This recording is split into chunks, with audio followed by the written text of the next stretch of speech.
The returns industry is a very costly industry and also a very wasteful industry. A lot of items that you return are most likely going straight to the landfill. They're not being resold. So we want to make sure that those items still find a home. I'm here with Sonia Yang, the founder of Treat, which is a retail clothing technology company. Yes, we are. In 30 seconds, tell me about yourself and what you do. Well, I'm Sonia. I'm the CTO and co-founder at Treat. And what we do at Treat is we create branded resale experiences. And what that might look like is a peer-to-peer experience, a trade-in experience, a recycling program, or all in one. And we're helping brands be more sustainable, drive revenue through resale, and extend their customer LTV. I love this. Give me a specific example of through the life cycle of using Treat.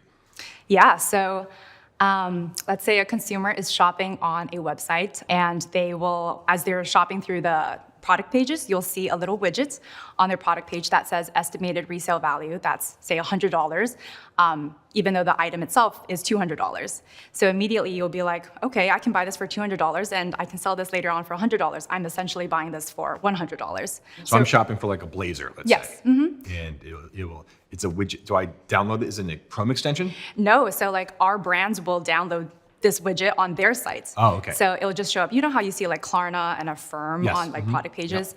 Yep. We do the same thing. So this is actually a newer feature that we just launched. So once the consumer knows kind of top of mind resale is part of this brand's journey, okay. They're more likely to convert, buy the item. Once they've used it for however long, they're ready to resell, then they will come to the brand's Treat marketplace and sell it to other peers who also love that brand. Okay.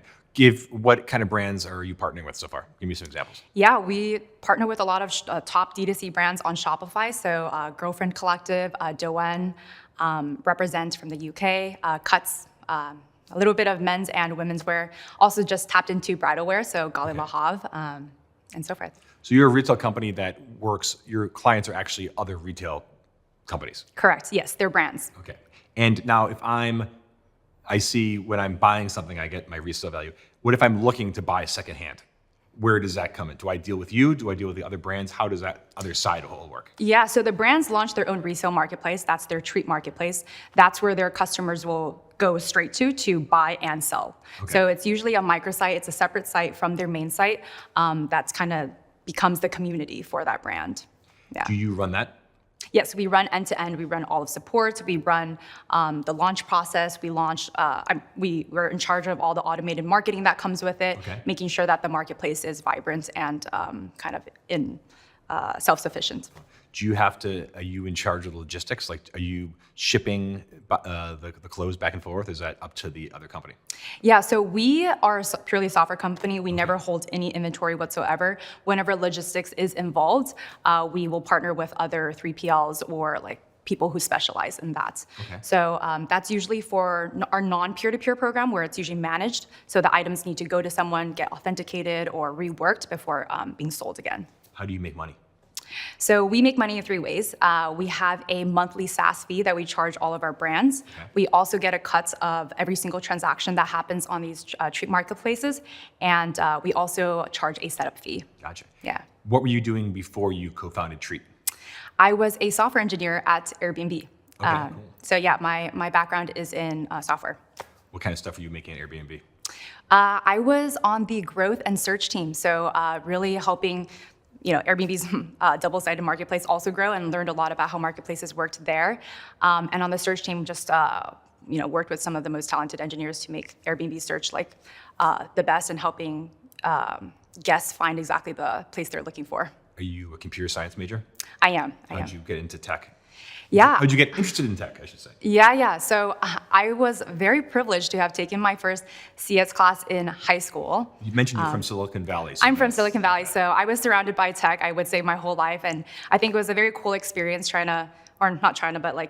being able to experience everything first. So Uber, we saw Uber first, we saw the self-driving cars first, and I think that kind of inspired something in me and being at the forefront of technological advances. But yeah, I took my first CS class in high school, very privileged to have done that. actually, I'm going to correct myself. I actually took a CS class in middle school. Okay, that's very impressive. But it was for this language called Logo, where you use computer science. Lego logo, right? Yeah, you like draw things with it. Okay, yeah. Anyways, it was very cool.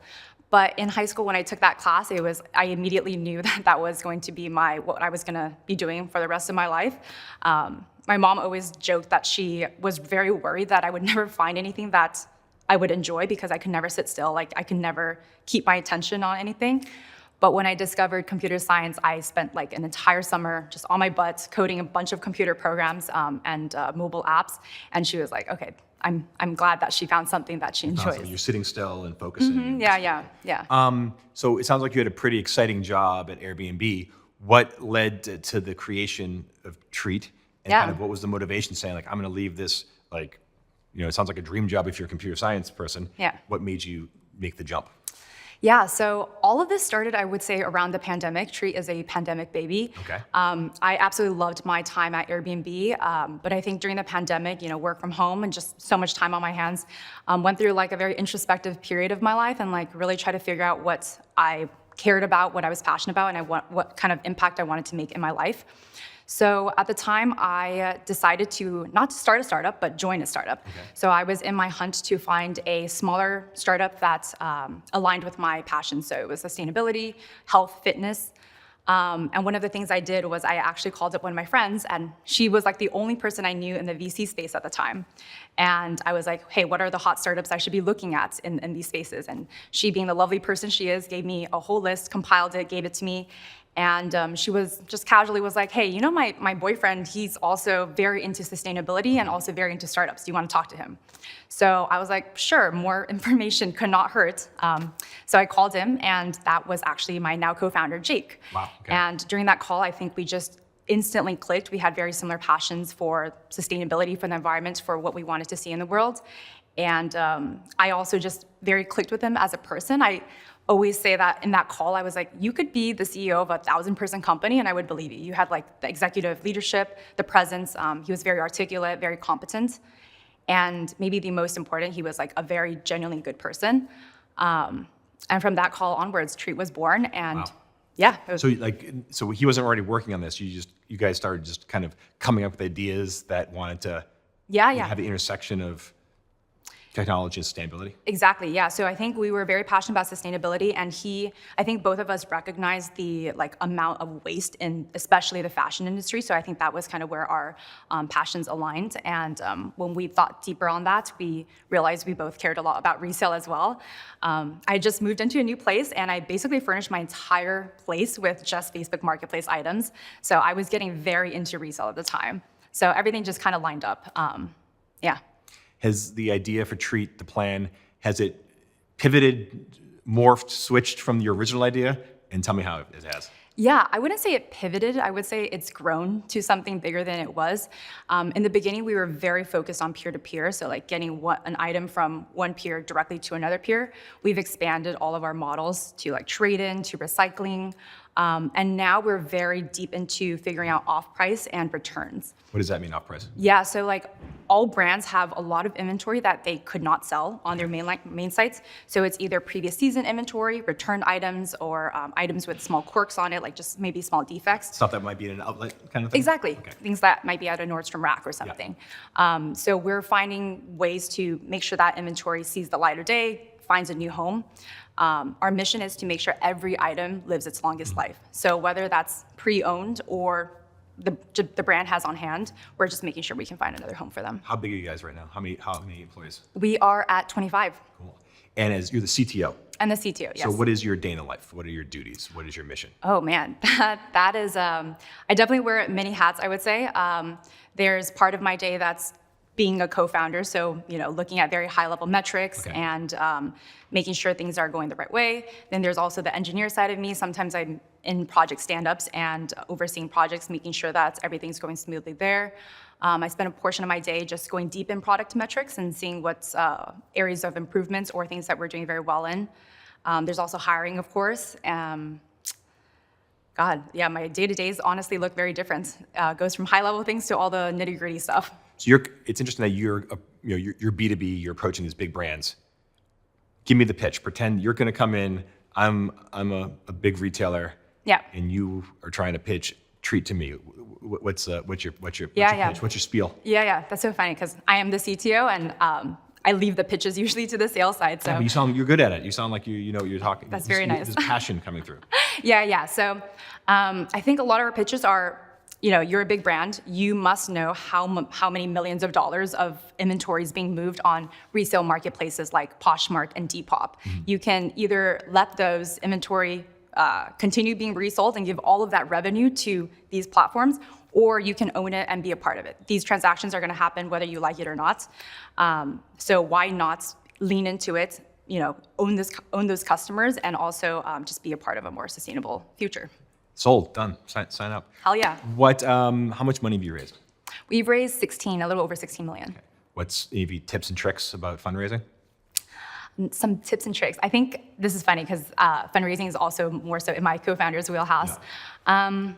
I think when you walk into a room, or not walk into because it's on Zoom, but when when you zoom into a room? Yeah, we zoom into a room and we are kind of in the position where we feel like we're asking for money. We're not in a position of power. I think those are the times that we've struggled the most because I think that kind of energy really exudes and people can feel that. But when we, do a pep talk before, being like, we are in the driver's seat. These people should feel like special to be a part of our journey. Yeah. I think in those times, I think it really, people in the room can feel it, and we've seen a lot more success. Flip it. You're like, they'll be lucky if we take their money. Exactly. Yeah. So you have 16 million in funding. You guys, 25 employees. What are you focusing on right now? Like for the next year, what is everyone at Treat focused on? What's the goal? What's the aim? I think focus is always just growth. So, we're not going to stop until every single fashion brand in the world has a circularity program, whether it's resale or recycling, whatever it might be. I think one big area of focus for us right now is what I mentioned earlier in the off-price and return space. So we want to turn all unsellable as new inventory that is returned. We want to make sure that those items are resold on Treat. Okay. So the returns industry is a very costly industry and also a very wasteful industry. A lot of items that you return are most likely going straight to the landfill. They're not being resold. So for all of those items that, just might be missing a packaging or missing a tag, we want to make sure that those items still find a home. Cool. So you're in growth mode. You want to get as many clients as you can on board. Absolutely, yeah. You're in the intersection of fashion, retail, and technology. Fashion, yep. What trends, what predictions do you have for the next year in the retail world? Yeah, long-term vision-wise, as I mentioned earlier, I truly believe that in the next 10 years, all fashion brands will have a circularity program. So I think it will be the norm for consumers to go to a brand's website and think, oh, what is their circularity initiative? Can I resell my clothes with them after I use it for a whole year? And I think when you shop in person, I think there should also be there will be a resale or a pre-owned section. And we're seeing it in all of the top retailers, even Amazon is investing in this, Shein. So we have no doubt that everyone will follow suit. Perfect. Sun Yang, thanks so much for joining us. Thank you so much.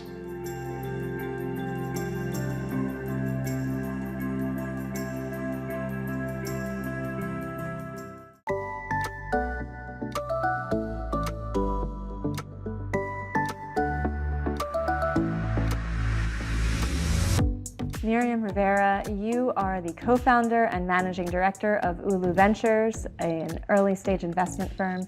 You are one of the faces of this year's 50 over 50 investment list. Thank you so much for joining us. Thank you for having me. I was asking you before we started rolling what your greatest over 50 accomplishment is, and you say it's the company that you're running now. Tell us about it. Ulu Ventures is a seed stage venture capital firm located in Palo Alto, California. We started fundraising from outside investors after I turned 50. So why is it your greatest over 50 accomplishment? Because it's really allowed me to give other people opportunities that have just been extraordinary for myself and that I wanted to give back to younger people, diverse people. It's been a fabulous way to do that. Now you frame it as giving back, but you are looking for profits, you are looking for returns, and in fact, in your portfolio, there are 10 unicorns, which is not the greatest number compared to Sequoia, but that's a pretty large number for a firm of your size. How did you do that? We did that by identifying talented people who were really trying to pursue really big markets. And also many of them want to do something that supports a positive social end. And we think that there's just great opportunities for them. We also looked particularly for teams that had diverse members because there's a lot of data that showed in public companies, diverse board members could actually generate greater profitability. And that's what has turned out over the last 15 years to also be true of startup companies. They perform better when teams look more like America. That's right. So aside from looking for diverse teams, strong teams, good management structures, what is your investment thesis? What are the sector-based trends that you're looking for these days? So in enterprise software, we look for technologies that help make business more efficient and profitable. We looked for other kinds of businesses, such as in the healthcare well-being space, sustainability, financial services, innovation, basically new ways of doing business. New ways of doing business. And those new ways of doing business have created 10 unicorns, and of those unicorns, 5 are run by women? 5 had a woman founder at the start, and actually all of them still have a woman founder. 2 of them have women CEOs. We're speaking in a moment where DE&I has been under attack in America. The litigiously minded folks in this country, some of them say, focusing on women and people of color is actually reverse discrimination, and you're leaving out white men. How do you respond to that, and how do you operate in this environment when you have other funds with similar focuses that have been sued? Well, a lot of times people think diversity means minority only. That's not what we mean by diversity. Our teams have all permutations of people, all colors, all genders. There are plenty of white men in our portfolio.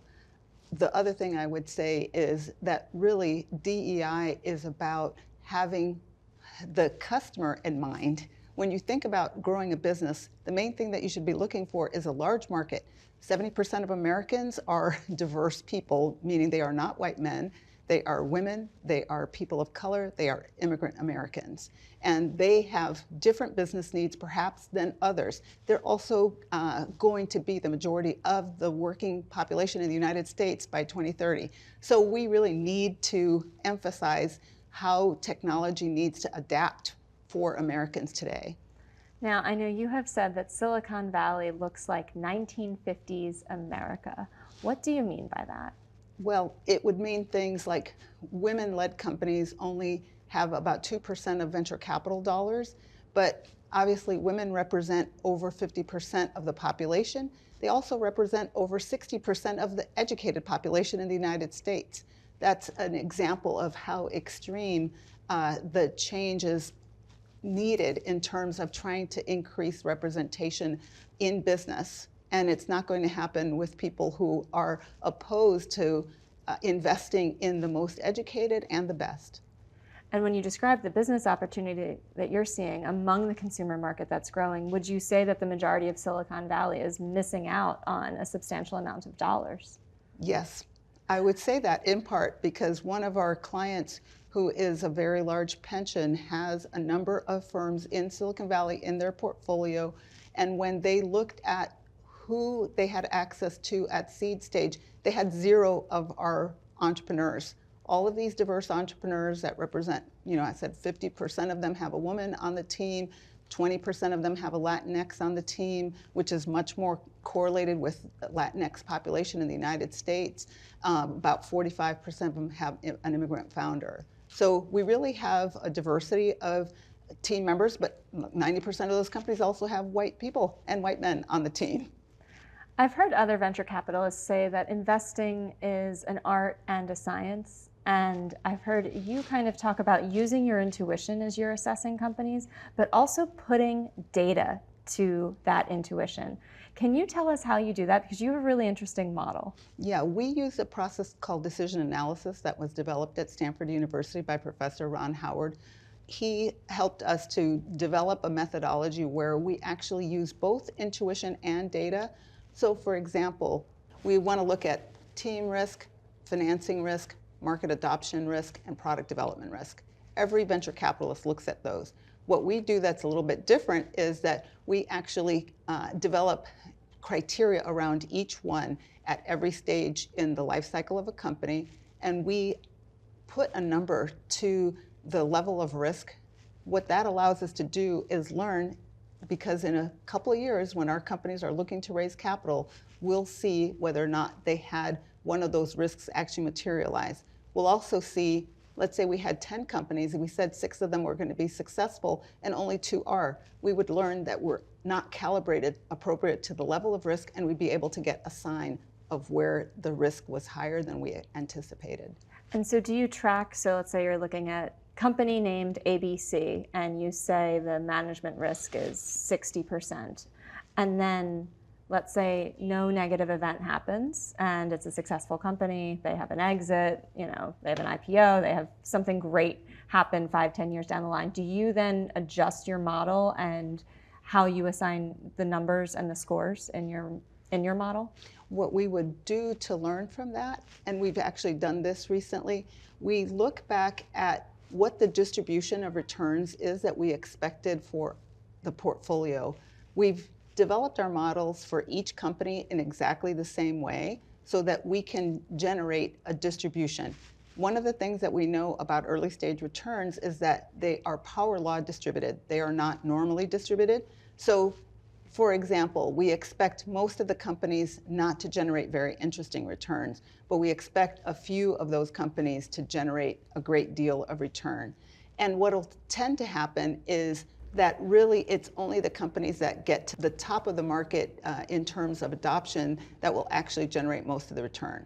What we see is that's probably somewhere between about 10% of the companies. And what we've learned over time is that both our first and second portfolios are actually positively correlated with that notion that the top 10% are generating most of the return, and that we have a large portfolio enough to generate that return consistently. That's really interesting. You have a data-driven approach, but you also have an approach that I think, if I'm correct in understanding your life journey, has been kind of informed by that journey. You are the daughter of migrant workers and really watched your parents build a life from scratch. Can you talk about your childhood and what you bring from that childhood to your work today? Yes, my parents started off as migrant farm workers. They moved from Puerto Rico to Florida. Then they would work the crops between Florida and New York State. I was born in upstate New York in Dunkirk, New York.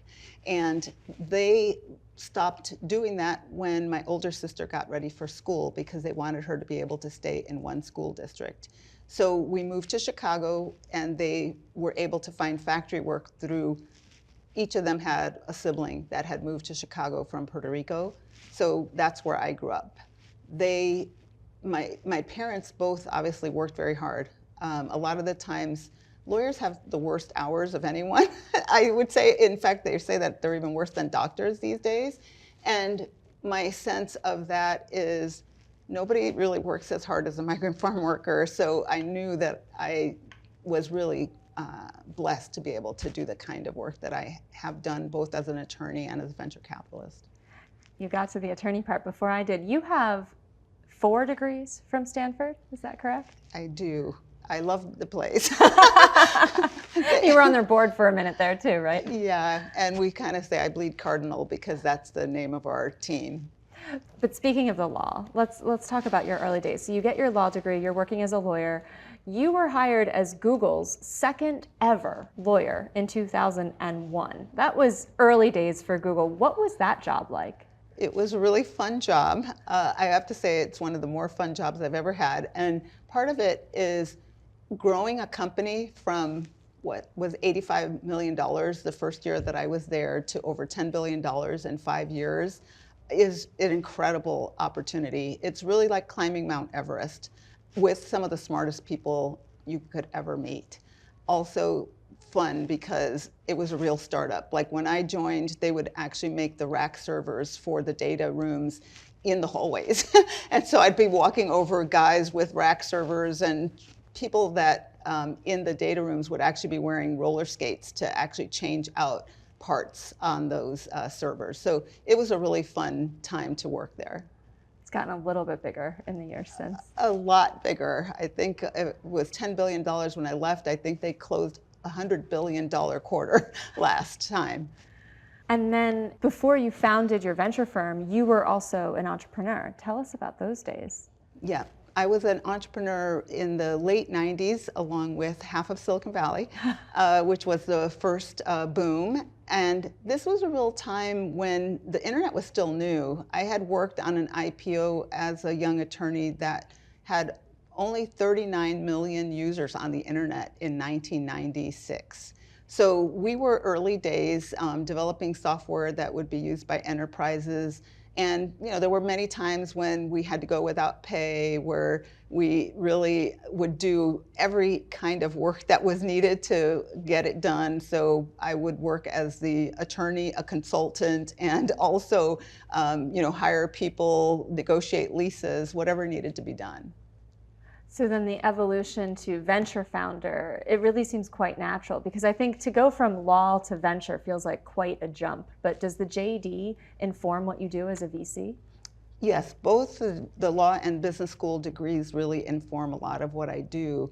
One, as a venture capitalist, you're basically selling securities. And I was a securities attorney, mostly working with venture capitalists and startup companies in the mid-90s before becoming a startup founder. And as a startup founder, you have to do everything that walks in the door. And part of what you're trying to do is build a business, but also keep your IP from bigger companies. So we were a small startup company, but we were dealing with Fortune 2000 company customers, and they have huge legal teams. So it was really helpful to have that background. You have witnessed the evolution of the internet basically from its birth to today. And you invest in internet and tech-enabled businesses. So I'm really curious. You hear a lot of consumer concern about internet security, AI, social media. I could go on. But as you think about what everyday people are talking about and worrying about when it comes to the internet, what is a fear that you think is overblown? I think a fear that's overblown is that AI will put people out of work tomorrow. Instead, I actually think that AI will help create more efficient ways for people to work and get rid of a lot of the drudgery of what they do. I also think that it will help them to be able to do more interesting parts of the job. So for myself, for example, if I were doing a bunch of document review for filing, let's say, I would have to go read everything, summarize it for myself, try to keep track of where it all is. I think AI can do that more effectively and at least guide me to places where you need a human and human judgment to be able to find the things that matter.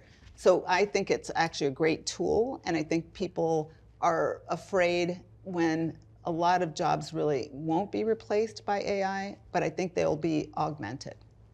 It's true. I think about transcription services. I remember when I was starting as a reporter, very meticulously sitting at a desk with my recorder here and my laptop here and transcribing every word. And I think my rate of typing was slow, so it would take like 8 hours to transcribe one interview. Yes. And I've gotten all that time back thanks to the AI services that just do it for me. Yeah.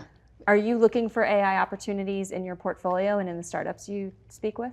We are, although we're tending to look at applications of AI as opposed to infrastructural AI. A lot of the big companies like Google and Microsoft and Apple are all developing AIs, obviously OpenAI as well, that are incredibly powerful, and they're spending tens of billions of dollars to do so. Competing head-on with those is maybe something that Elon can do, but it's probably not in my wheelhouse. So instead, we're looking for applications where our companies can help make businesses work cheaper, better, faster, and also serve new customers.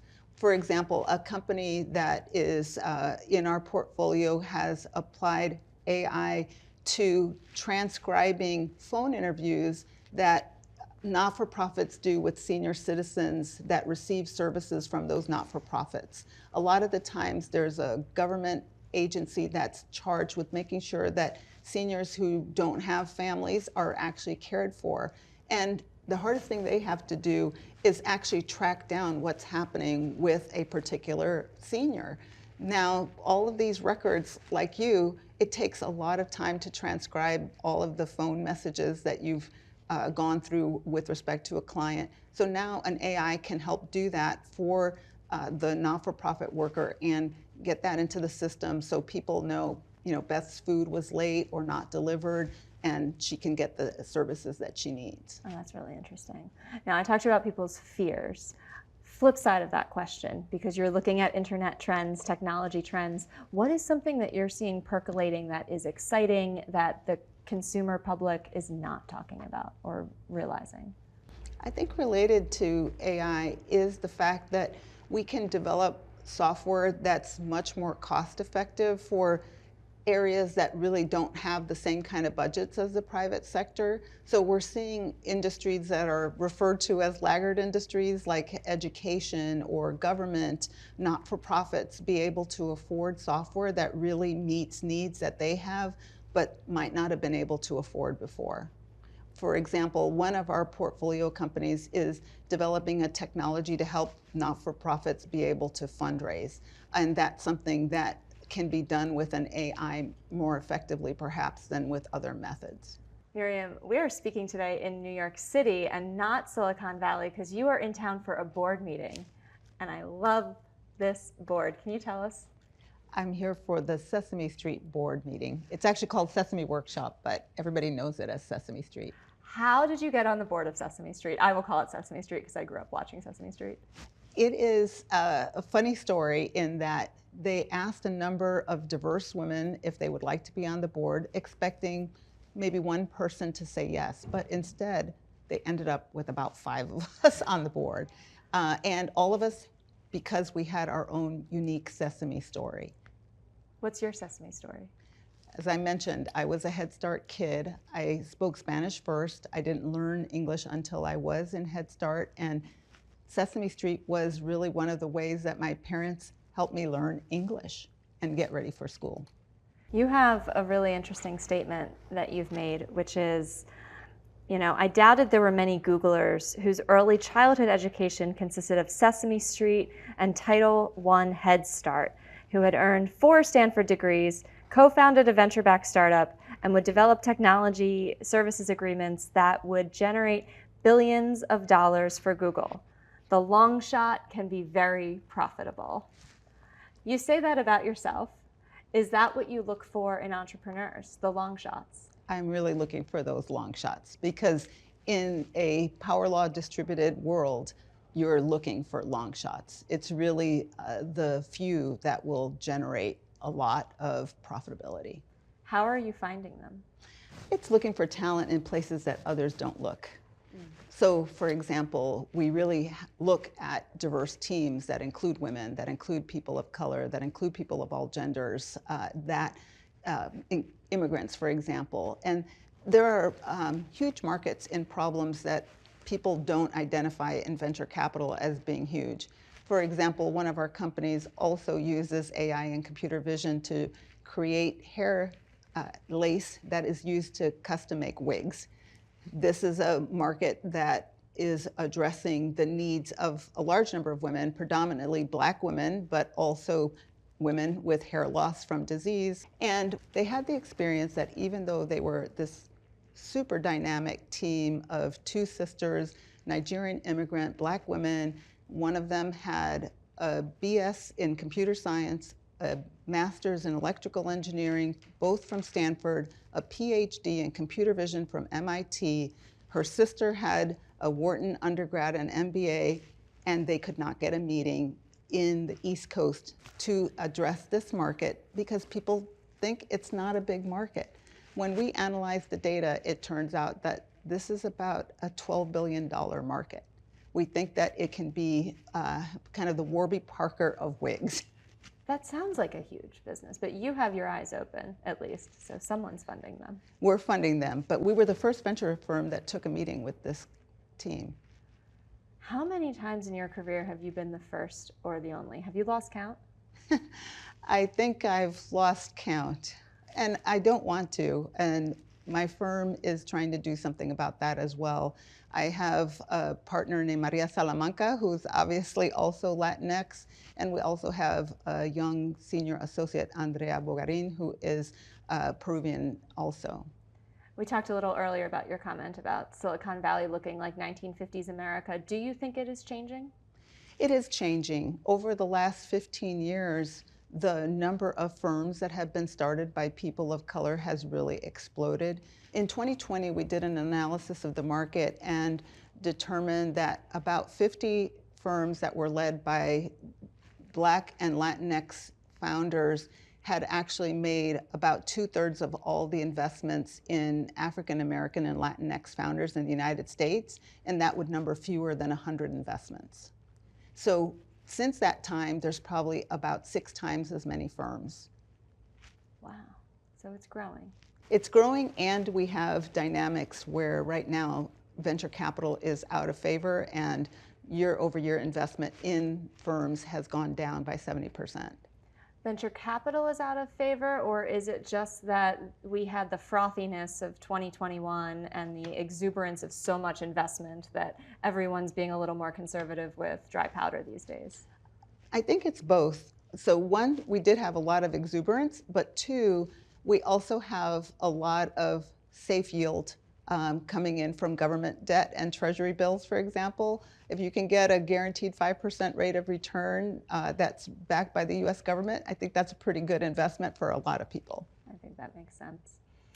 As you look at your career, we ask everyone on the 50 over 50 this. When you were in your 20s and 30s, did you ever imagine your career over 50? I had to admit that I hadn't thought about being 50 ever. I think that was beyond the point when I could think. When I was a kid, I really thought of setting goals for myself. And most of them I've met. And the last one that I did meet at 50 was actually running my first marathon. And I haven't written my book yet. That's another thing that I want to do at some point, is write a book. So as a teen, you made a list of goals, and on it was run a marathon, which you've done, write a book. Write a book. I thought I would get married. I wanted to go to graduate school. I wanted to raise children. So those were on my, I knew I wanted those things, but I didn't really know what would come after that point. Is being over 50 an advantage or disadvantage in your line of work? Well, some would say that it's a disadvantage. When I first started to raise capital for Ulu Ventures, I asked an experienced venture capitalist for a referral to a limited partner, which is an investor who invests professionally in venture firms. And he told me that venture was a young man's game. And so I was really left astounded because I'd served on a board with this person. I think he knew me fairly well, but he dismissed me out of hand. And that's not the first time you've been dismissed. Earlier in your career, when you were a co-founder of a venture-backed company, you were a new mom, and one of your investors was a little opinionated about how you should be spending your time. Are you willing to share this story with us? Yes, I think it's a mark of its day, but I had my daughter on Friday. I went back to work on Monday, and a few months later, I was told that by a director, if it were his grandchild, he'd prefer the mother to stay home. And I was asked to leave my firm. You were asked to leave. And that's partly because a new set of venture capitalists were coming in, and they did not want a husband and wife team. My husband and I were co-founders at the time of the startup. I certainly felt that it was a bias against working women, and certainly marital status bias. So what I'm hearing is, as hard as that moment was for you when that investor said that awfully biased thing, you heard in that you were not wanted, and you would be better off finding somewhere that you would be valued and you would be accepted. That turned out to be the case for me. I ended up at Google, which turned out to be a pretty good place to work and at a pretty good time. I think it's really important for people to identify a place where they'll really be given a fair shot, and to find the right investors and the right supporters. If you don't do that, I don't think you can build a great career. As I look at your career, it feels very intentional at every step. You have the degree, you become a lawyer, you work for Google, you take that knowledge and you eventually become a venture capitalist, and combining all of the above. Over the years, there were some moments of uncertainty.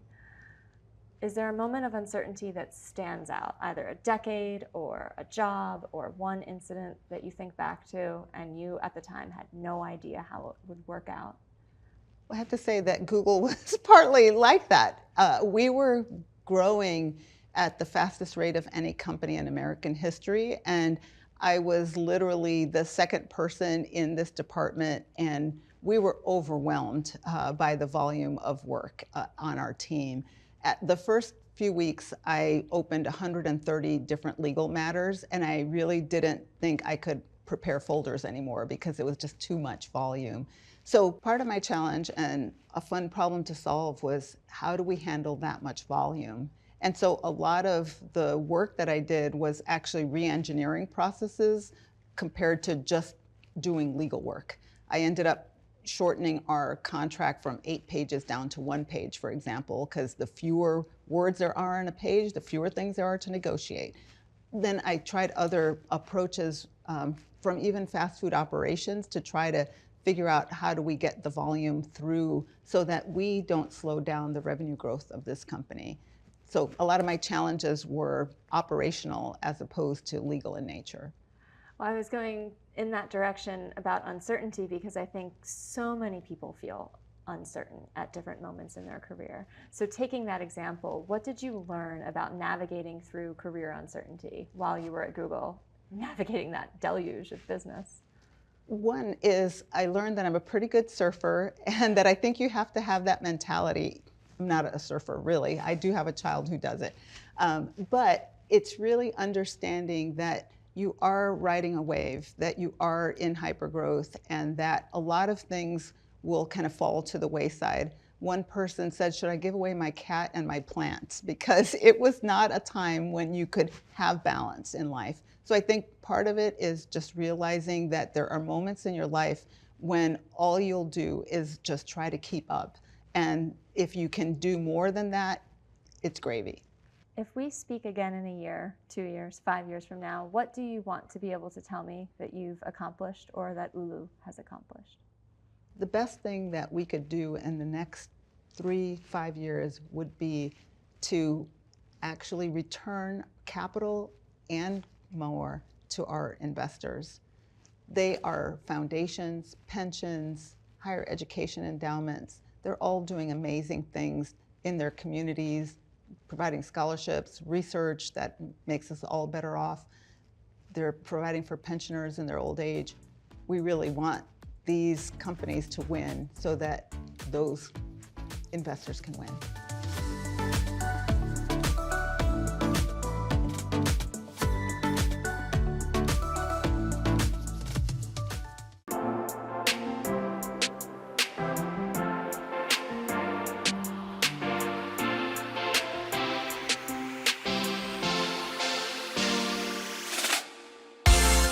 Brooke Shields, thank you for being here. Thank you for being one of the faces of the 50 over 50 2024. Well, thank you for having me. I'm so honored to be in this company. Well, you are an actor, you are an author, you are a founder, you're really a multi-hyphenate. And we could honestly spend hours talking about your accomplishments. You started working at Do you really want to? Well, there was a documentary, so I think we can skip ahead because really you started working at 11 months. But now at 59, you're embarking on what I think might be some of the most exciting work of your career. Would you agree? I would definitely say it's the most challenging, the most exciting because I know the least about it. I am really having to just trust and know that what I don't know is just as important as what I do know, and to rely on people that I can go to for information to help educate me. I think what's exciting about it is it's so unknown. It is unlike any other, I've never had to make any of these decisions or even understand this type of an industry. So it's nerve-wracking at times, but you know, if you just have to keep going.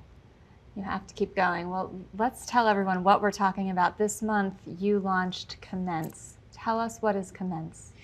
So during COVID, I started a online community. I just opened it up to sort of get to know people and really find out what women who were over 40, what they were experiencing. And it really was an online brand. It was a community. And we started talking to people and meeting them. And I wanted to hear what women my age were really experiencing, what they were feeling was happening in the beauty industry, how they felt they were being represented, what they felt was happening in this era of their lives. And inevitably, all of them started saying how upset they were, that they seemed to have been considered only menopause, that there was this feeling that once you hit a certain age, that all of a sudden you lose all your value and you don't have a place anymore. And then you look at where the marketing is and who's being marketed to. You know, where is the white space? What's really happening? You're either the young, newly, the beautiful young woman at the bar, and gorgeous, and then, or you're sort of put into this world where you're in Depends and dentures, and not that that's a bad thing, but there is a whole bracket in the middle. And so I started just having this conversation, and very quickly I realized that women wanted problems solved. They wanted answers. We were all experiencing different problems, different challenges with our hair, with our scalp.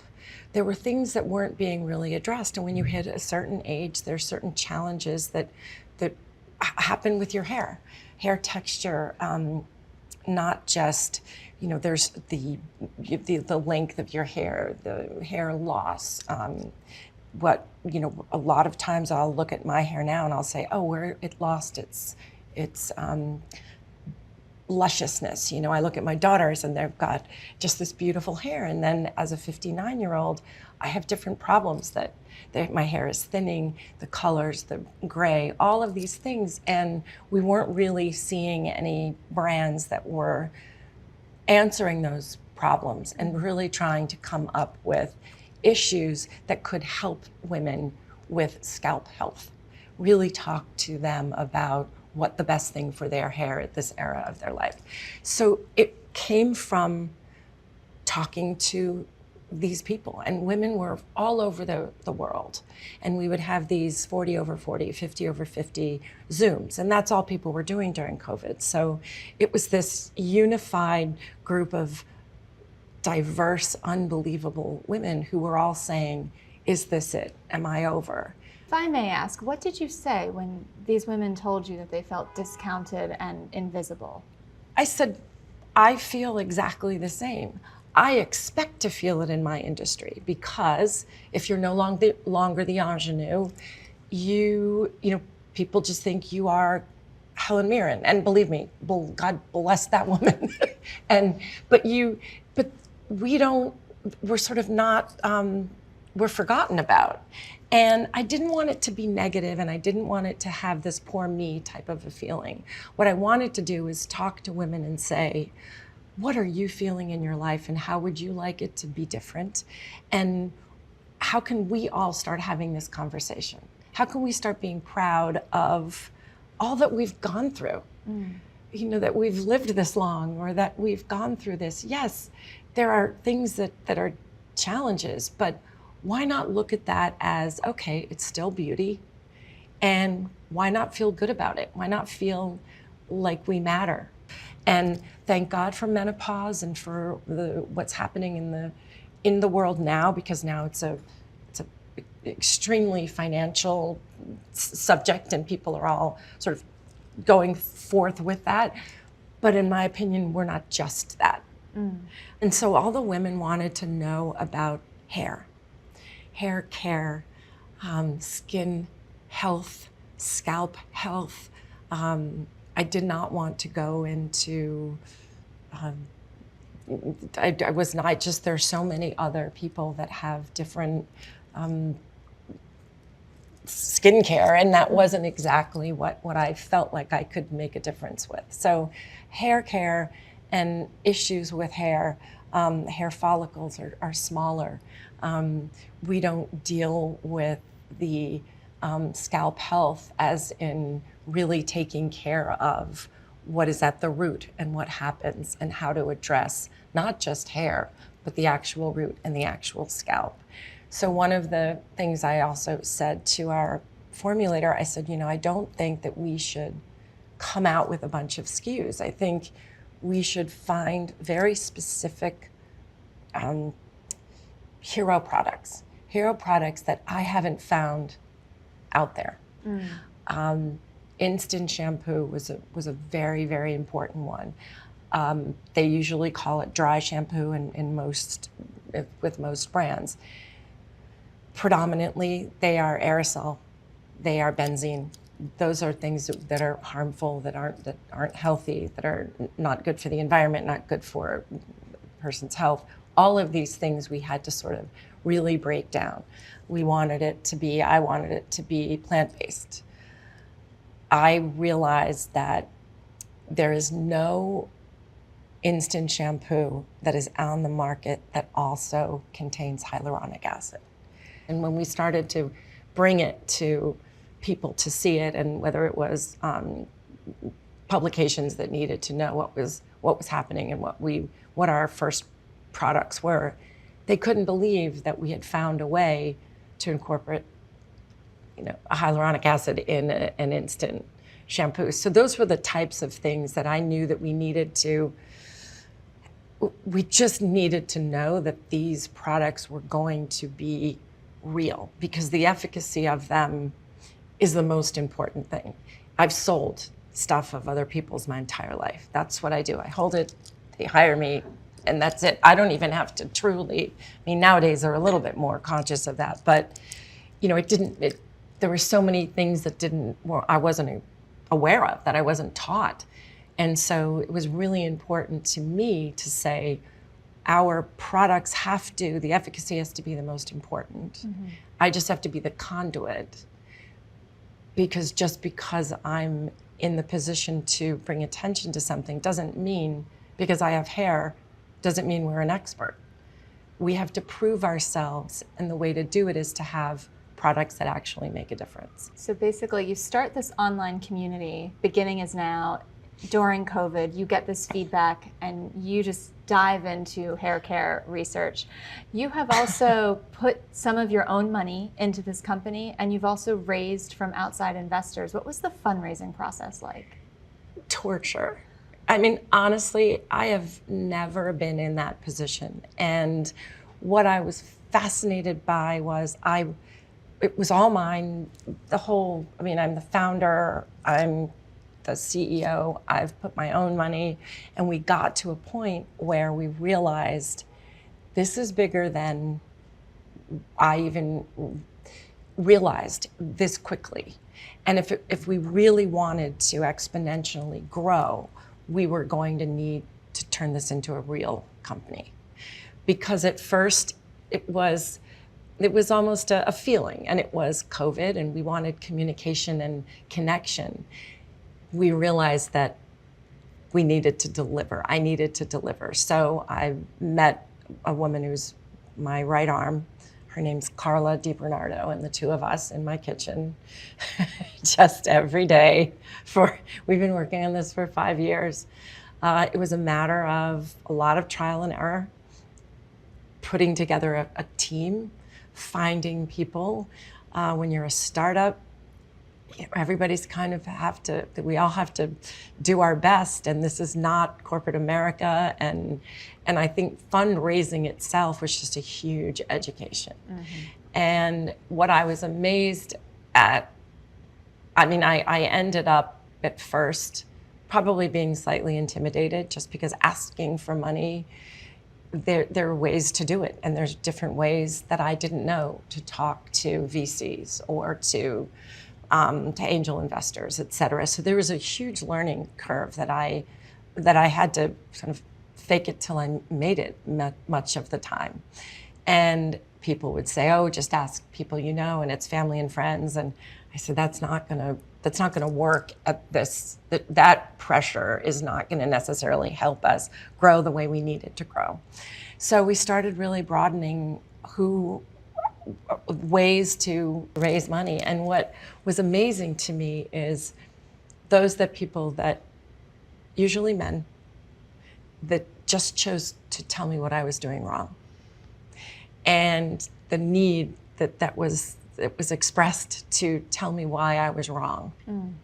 And discounting the 50 plus years that I have been pivoting and keeping going and staying in the public eye, to be in the public eye, but to just keep going and keep learning and growing and learning new skills and stepping out of my comfort zone. And there were those, mostly women, who were gracious and wonderful and said it's too early for them. That's not where they choose to, but meet this other person. And we just started really getting to know people and realizing the kind of people we wanted just even to be getting advice from. And those that started with all of this negativity, I remember one day saying, I'm going to apologize for this, but I also cannot not express this. I understand your need to tell me what I'm doing wrong. But in this particular case, I haven't asked for your advice. I just asked for your money. And if you don't want, honestly, I don't want to waste your time if you don't want to give us money. But I have people that I really trust that are helping us in the company, and some are friends, some are people that just want to help but will never invest. It depends. But those who felt the need, it sounded like I was being rude, and I just tried to do it as graciously as I could. And it was so fascinating to me. It's not rude, it's direct. And I'm curious, what was the reaction on the other side of the table when you said that? There was a lot of scoffing. And I was like, please, I am really not trying to shame anybody. Listen, your time is valuable. We are not at that level. That is fine. But thank you for your time. And it unsettled people. And, that was new for me because I've always been much more of a team player, and you want everybody to be happy, and confrontation is something. And what I've learned the most is this is just business. It's actually not personal. And when you learn that, it's not a personal affront. It's just, we will continue to find those that believe in our mission and our vision and want to be a part of this startup. And we will grow, and we've already grown. And we will use what we have to keep moving forward. And we've pivoted, and we've made horrible mistakes, and we've learned from them, and we've spent money where we shouldn't have, but we didn't know, and we learned then. And so there's this, the beauty of it to me was that if you find enough people who believe in not necessarily just easily giving up, which is easier for a lot of people, and it's a game. And when I realized that I didn't have to take it personally, that this type of attitude towards me wasn't about me. It truly was about these other entities, and that's their way of doing business, and that is their prerogative. So it was very important for me to not feel insulted, to not feel embarrassed or somehow less than. I just was able to step away and say, okay, there's plenty out there. Let's go where we are wanted and where people appreciate it. And, and it's interesting because we've already seen some of the people come back around. And, I've just been... Tails between their legs. Well, or just wanting now to be involved. And listen, everything's a risk. It's all a risk for everybody all the time. And I don't take it personally. So I think that that's been a huge lesson for me in business. You're taking it as a CEO. I am taking it as a CEO. I never thought in my life that I would. be that. I know I'm the founder. I have believed in the mission since day one. I have, certain people that have really gone to the mat with me and for the brand and the company.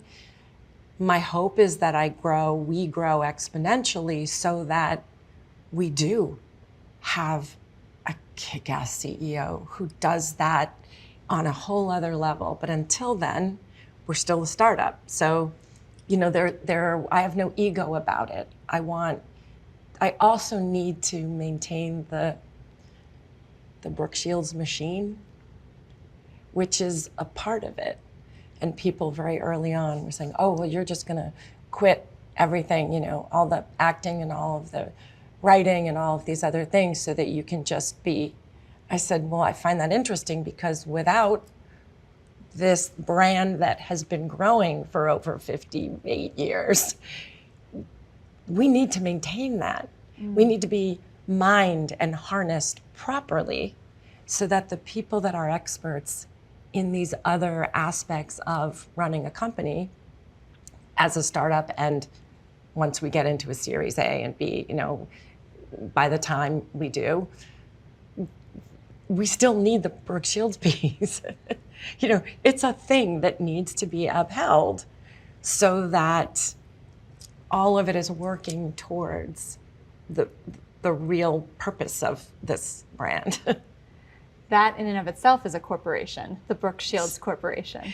It is, and I think I've fought it for a while because it just seemed, it didn't seem real to me. And now I've found myself in positions where I'm best used when there are places where I am best used and where there is value. And sometimes it's recognition, sometimes it's just history, sometimes it's access. You use what access you have as long as you've got the right support for the whole team.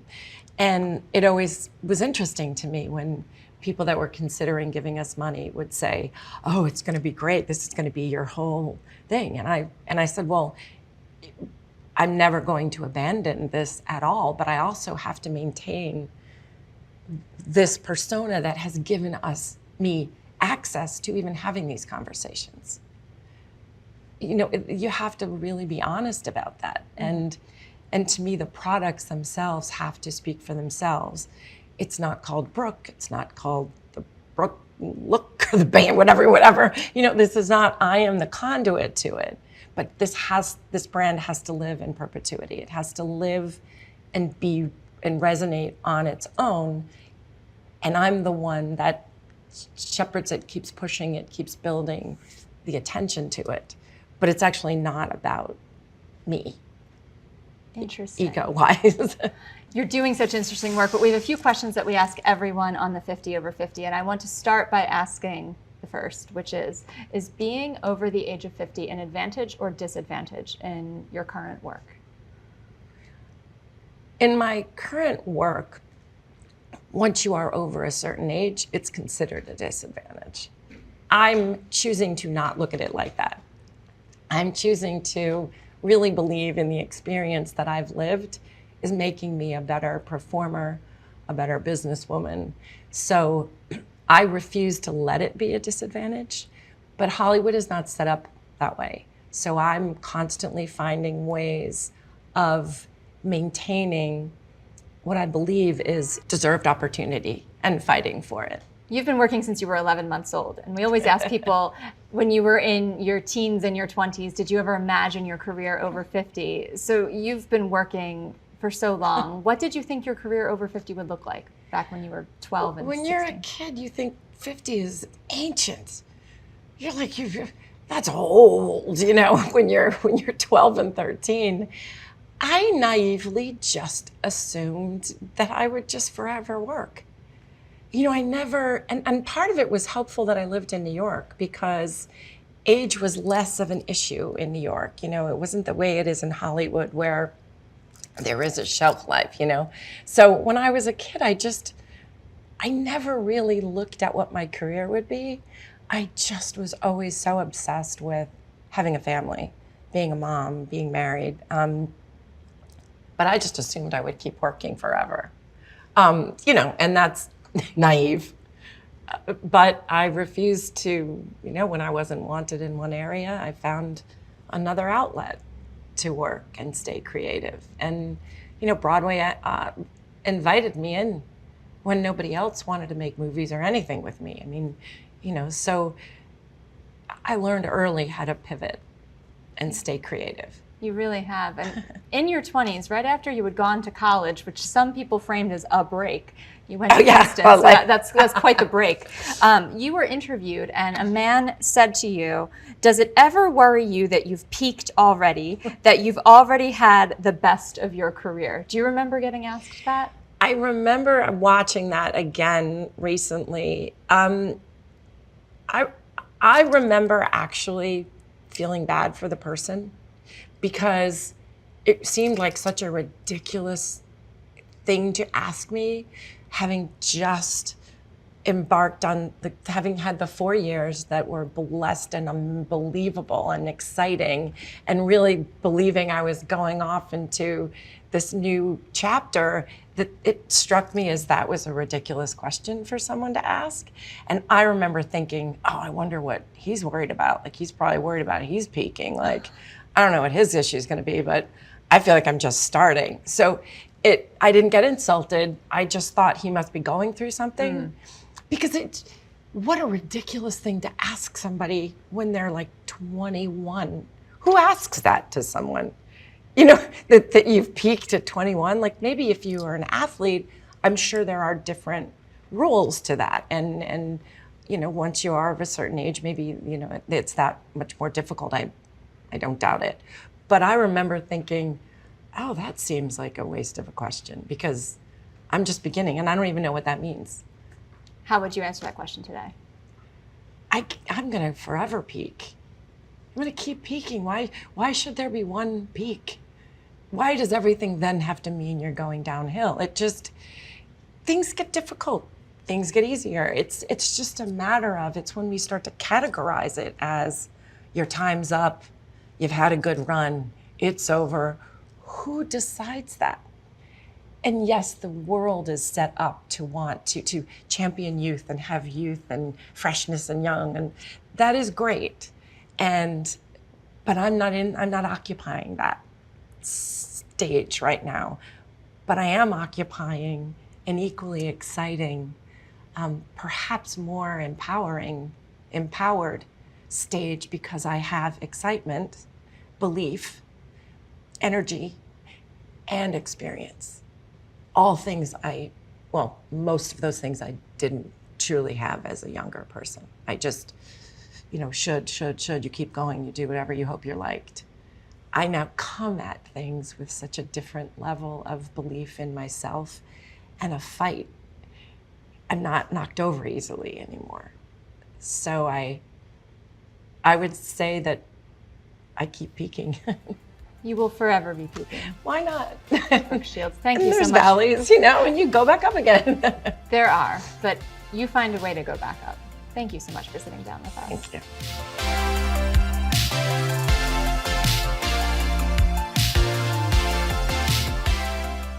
We all want to build like a very powerful AI video model that can really help creators realize their creative ideas in a more efficient way and to make video creation more accessible. Hello, Demi. Thank you so much for joining us today. You are the founder and CEO of Pika. I'm super excited to talk about all you're building in the AI space. Before we get into like the nitty gritty of AI right now, I'd love to know a little bit about you. Tell me like where you grew up, where you're based now, and just a little bit about yourself. Yeah, thanks so much for having me. So I was born in Silicon Valley. Okay. And then I spent some years in Asia and then went back for college. So I did college at Harvard, and before doing Pika, I was doing AI PhD at Stanford. Okay. And how did that kind of experience, being born in Silicon Valley, impact your interest in like the tech space and the AI space? Did that have a big, effect on what you were interested in as a kid? Yeah, for sure. So I was always going to Stanford summer camps since like middle school or high school. I actually chose Harvard because I know I'm going to come back to Silicon Valley to build a company, and probably do an AI PhD at Stanford. So definitely like growing up in Silicon Valley and also surrounded by a lot of friends who are also doing startup, who are also in Silicon Valley, definitely inspire me more to about like building a startup, and also help me more to understand the space. Yeah. When you were a kid and you were seeing, these peers or family friends or just people in your neighborhood and your community building startups and building in the tech space, did you always want to be a founder? Did you always want to go into the tech industry? How did that kind of impact like which route you wanted to go down? I think I definitely got a lot of inspiration from surrounded by a lot of other founders and being in Silicon Valley. I think it's really cool that everyone is working on something they're really passionate about, Right. and is really trying to like work towards this ideal of using technology to make something that's very impactful, that can impact everyone's life, and that can really push the frontiers of technology and really change the world. How did you find that you were passionate about AI and the media space? Yeah, so I was always really interested in arts and creative stuff when I was young. I grew up in a very creative family, I would say artistic family. So I have two sisters. One sister studies film, Okay. and the other sister studies fashion design. My family are also really into art, so we have a cute little art gallery. So I always grew up, wanting to be a writer and really interested in poetry. So that piece of me was basically with me when I was young. But I also started programming since elementary school. So I've been doing like AI, I've been doing computer science, and AI for like 7 or 8 years now. Okay. Because of these two passions, I was always very excited to do something that's like intersection between like AI and creative stuff. Yeah. So using AI, I'm also never a professional like artist. I'm not professionally trained. So I always wanted to use technology, use AI to really like help me to realize some of my creative ideas. Yeah, and it's such a fusion of the two kind of passions of yours. So today, Pika is an AI platform that allows people to create videos, correct? Out of basically either a prompt or an image that they have. Can you walk me through exactly how it works, what people are using Pika for today? For our company, we train an AI foundation model, meaning like a AI model that can do anything around video. They can understand video, can generate video, and can edit videos. To be more precisely, the way people interact with, our model is there could be a lot of different ways. But the most basic way is user can enter a description, which we call a text prompt, to describe what video you want to generate. So for example, you can say a dinosaur dancing in a shower. So the video, then it will output, the AI model will output literally a dinosaur, dancing in a shower. You can also, use image inputs to ask the model to animate the image. So for example, you can upload your own painting and then tell the AI model the way you want to animate your own painting. To be more broadly, that you can also edit your own videos. So for example, you might upload a selfie videos and you can add explosion effects, inside your selfie videos. So how does this technology work for someone who does not understand the AI space and they don't understand that when they input something, they get an output? How would you describe it to people who are just not in your industry and are looking for a little bit of insight into how this is magically turning what I'm typing in into a video? The way it works is we train a large AI model. So basically the model learns from a lot of data, which is a lot of videos, for example. The model will learn by seeing, just like us, by reading a lot of books, we have more knowledge. Totally. So the AI model is similar. So by seeing a lot of videos, the model starts to understand what is a video. When you have a ball, you drop it, it will fall onto the ground. So the model starts to understand these physics and understand, to predict what people react in, like all these things by seeing a lot of, data. And did you guys build that AI model from the ground up? Is it on top of, a platform that already exists, or how did you kind of come up with this model that's then facilitating all this? Yeah, so we're a very technical team, so we actually built our model from ground up. Yeah. And what was that process like? What does the team look like? Who did you have to bring on to make this thing happen? Yeah, so both me and my co-founder, we're all AI PhD at Stanford. So I work on AI for content creation at Stanford. She works on like diffusion model, which is the class of models behind like image and video models. So we also, we were basically doing AI for video space. And since we started company, we obviously brought a lot of more people to the team. So a lot of engineers, a lot of scientists. So including people who were like top researchers at the top academic labs such as Stanford, MIT, and also top researchers from the top industry labs like Google and Meta and Microsoft. What was your pitch to these other experts in terms of like why they should come and work with you? I think that's a really good question. I think, I would say usually because we share the same passion. So, we all want to build like a very powerful AI video model. This is very, at the same time, also building a AI video product that can really help creators to, realize their creative ideas in a more efficient way and to make video creation more accessible. So we share the same dream. And I think it's very exciting to us because we're, pushing the frontier of the technology by building, by building the next best like AI video model, but also trying to redesign the way people make videos, which is all very innovative and very exciting. What do you see as the biggest use case for Pika right now? Is it for just an everyday user, an influencer, a content creator on social media, advertisers? What is the biggest kind of cohort of people who are using the platform? Yeah, so right now we see a lot of mostly are people who are interested to do creative videos. So which could include like a film, or it could include like a commercial. It could also include like this could be like more professional filmmaker who are exploring using AI to make a low budget film or make a social media videos. It could also be like someone who is like who are from like completely non-tech and non-AI background, such as like accountant or like IT worker who are interested to make a short create a piece as a side project or for their children. Do you have any examples of projects that have been created on the platform that you have just been blown away by? Yeah, definitely. Like there are a couple examples. I wish I can share some visuals, but we do see people who are like, for example, reproducing a commercial that they made a long time ago, and now they're using AI. They're able to.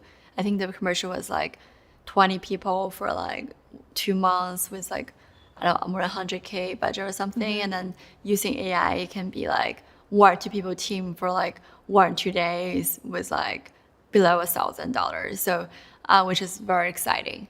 Yeah, we also began to explore some use cases that could even be more consumer and more accessible to people who have no creative background. Do you see that efficiency in terms of like the finances being cut significantly, the team being cut significantly, the time being cut significantly? Is that the biggest opportunity here, or are there other things that people are looking to these platforms to improve on? I definitely feel like the way I think about it is there are like people who are professionals. So in that setting, it's more about like making it more efficient, right? And like if you're an artist, the hope is that the AI model can really serve you, to assist you so that you can focus on the creative idea part, not the manual work part. Right. So really make it the process from idea to execution in a much more efficient way. But we also are starting to explore and use cases that are a bit more, even more accessible for like more consumer users. So for them, like it might not be like making it efficient, but more about like making them be able to create stuff. Right. So helping them to be creative and to express themselves, express ideas they have. Maybe like for example, like I think we all have ideas, like maybe we all have dreams to be able to realize your wild ideas into some visuals. Totally, and bring that thing to life. What are your thoughts? Because I think a lot of people in the creative space, in journalism for one, but also in video, in photo, across many sectors of business, there's a big hesitancy towards AI because they don't want it to replace the people who are doing it currently and doing it in more of a manual way. What are your thoughts on that? What would you say to people who are maybe hesitant about the industry because of that? I want to tell a story for that question. Yeah, please So, do. That's actually why I started Pika. It really inspired me to start Pika because I was trying to make a AI film myself before starting Pika. And at that time, we're trying to use AI. We do live action. We do live action shots, and then we're trying to use AI to make it into animation. So that was like before Pika. That process really makes me realize two things. One is, the film making process is still very, very difficult. Like maybe like even green screening for a couple of second clips can take a lot of time. But more importantly, we were a group of, because it was an AI film project, we were a group of AI PhD students and computer science students. We don't have any visual creative director. We have a really good script writer. We don't have a visual director, and we really, really struggle on the visual. And then the film, even we have the most technical team, the film doesn't look good. And that's something I firsthand realized the importance of artists. And firsthand realized AI is not gonna replace artists. Like the way I think about it is AI is really enabling our possibilities, but the human, the artist, is the person to guide AI into the right direction and eventually become a masterpiece. And that's also become something we really value, we really care about in our company. We have a lot of artists. We have, our first hire is actually a creative director. We have 1/3 people from a creative backgrounds, and we are really trying to build. We're not trying to build a automatic AI video generation platform. We're trying to build an AI video tool for creators that can serve creators and enable people to do more interesting stuff. Definitely. Where is the AI model that you have getting this information from? You said it's learning from what exists today to kind of, put that into its own work. Where is it learning that information from? We learn from a lot of various sources, like videos, data that we curated. Okay, so you guys have curated the information that then you're feeding into the model that it learns from? Yes. Okay, very cool. And then just in terms of like the future of AI, obviously video generation, photo generation, there has been a lot of movement on it, but there's also a long way to go. You see the pictures of, AI generated portraits, and it has multiple extra hands, or, the eyes are, crazy or whatever. So what do you see as the future of AI video and content generation? Where are you going? What are the next things that you're really preparing for? We definitely see the technology and a lot of the AI video product is still in the more prototype phase and more like a fully commercialized phase. But at the same time, this is because the technology is still improving, right? We're still improving the technology, and our company is also trying to push the frontier of the technology so that maybe we can commercialize even more. And this is a process, but we see there's so much progress even in last year. So the acceleration speed is very, very high. And I cannot, 1 year ago, I think maybe our company just started less than 1.5 years ago. And I think 2 years ago, AI video is just not a thing. That you cannot actually generate any sensible videos. And now it's such a leap forward from that time. And it can, I'm very certain that in the next 1 year or 2 years, hopefully we can already have, even more commercialized, AI videos, not the model but also the product in the reality. Yeah, definitely. The last question I have for you is, you and the company have raised more than $140 million in investments, and you have millions of users on the platform. And like you said, that's just in a couple years time frame. What's your best piece of advice for other founders in the AI space right now that are trying to embark on this rapid growth like you have seen? For me, I think what's important for me is to work on something that you're really passionate about. I think because I really care about myself is, it could be our kind of the user. I used to use our tool to create our marketing videos. I think it's really important you work on something that you're really passionate about, so you are very motivated to make it happen, and you also really enjoy the process. Yeah. Well, thank you so much for joining me today. This is super cool to hear about all your building. So thank you for taking the time. Thanks so much for having me.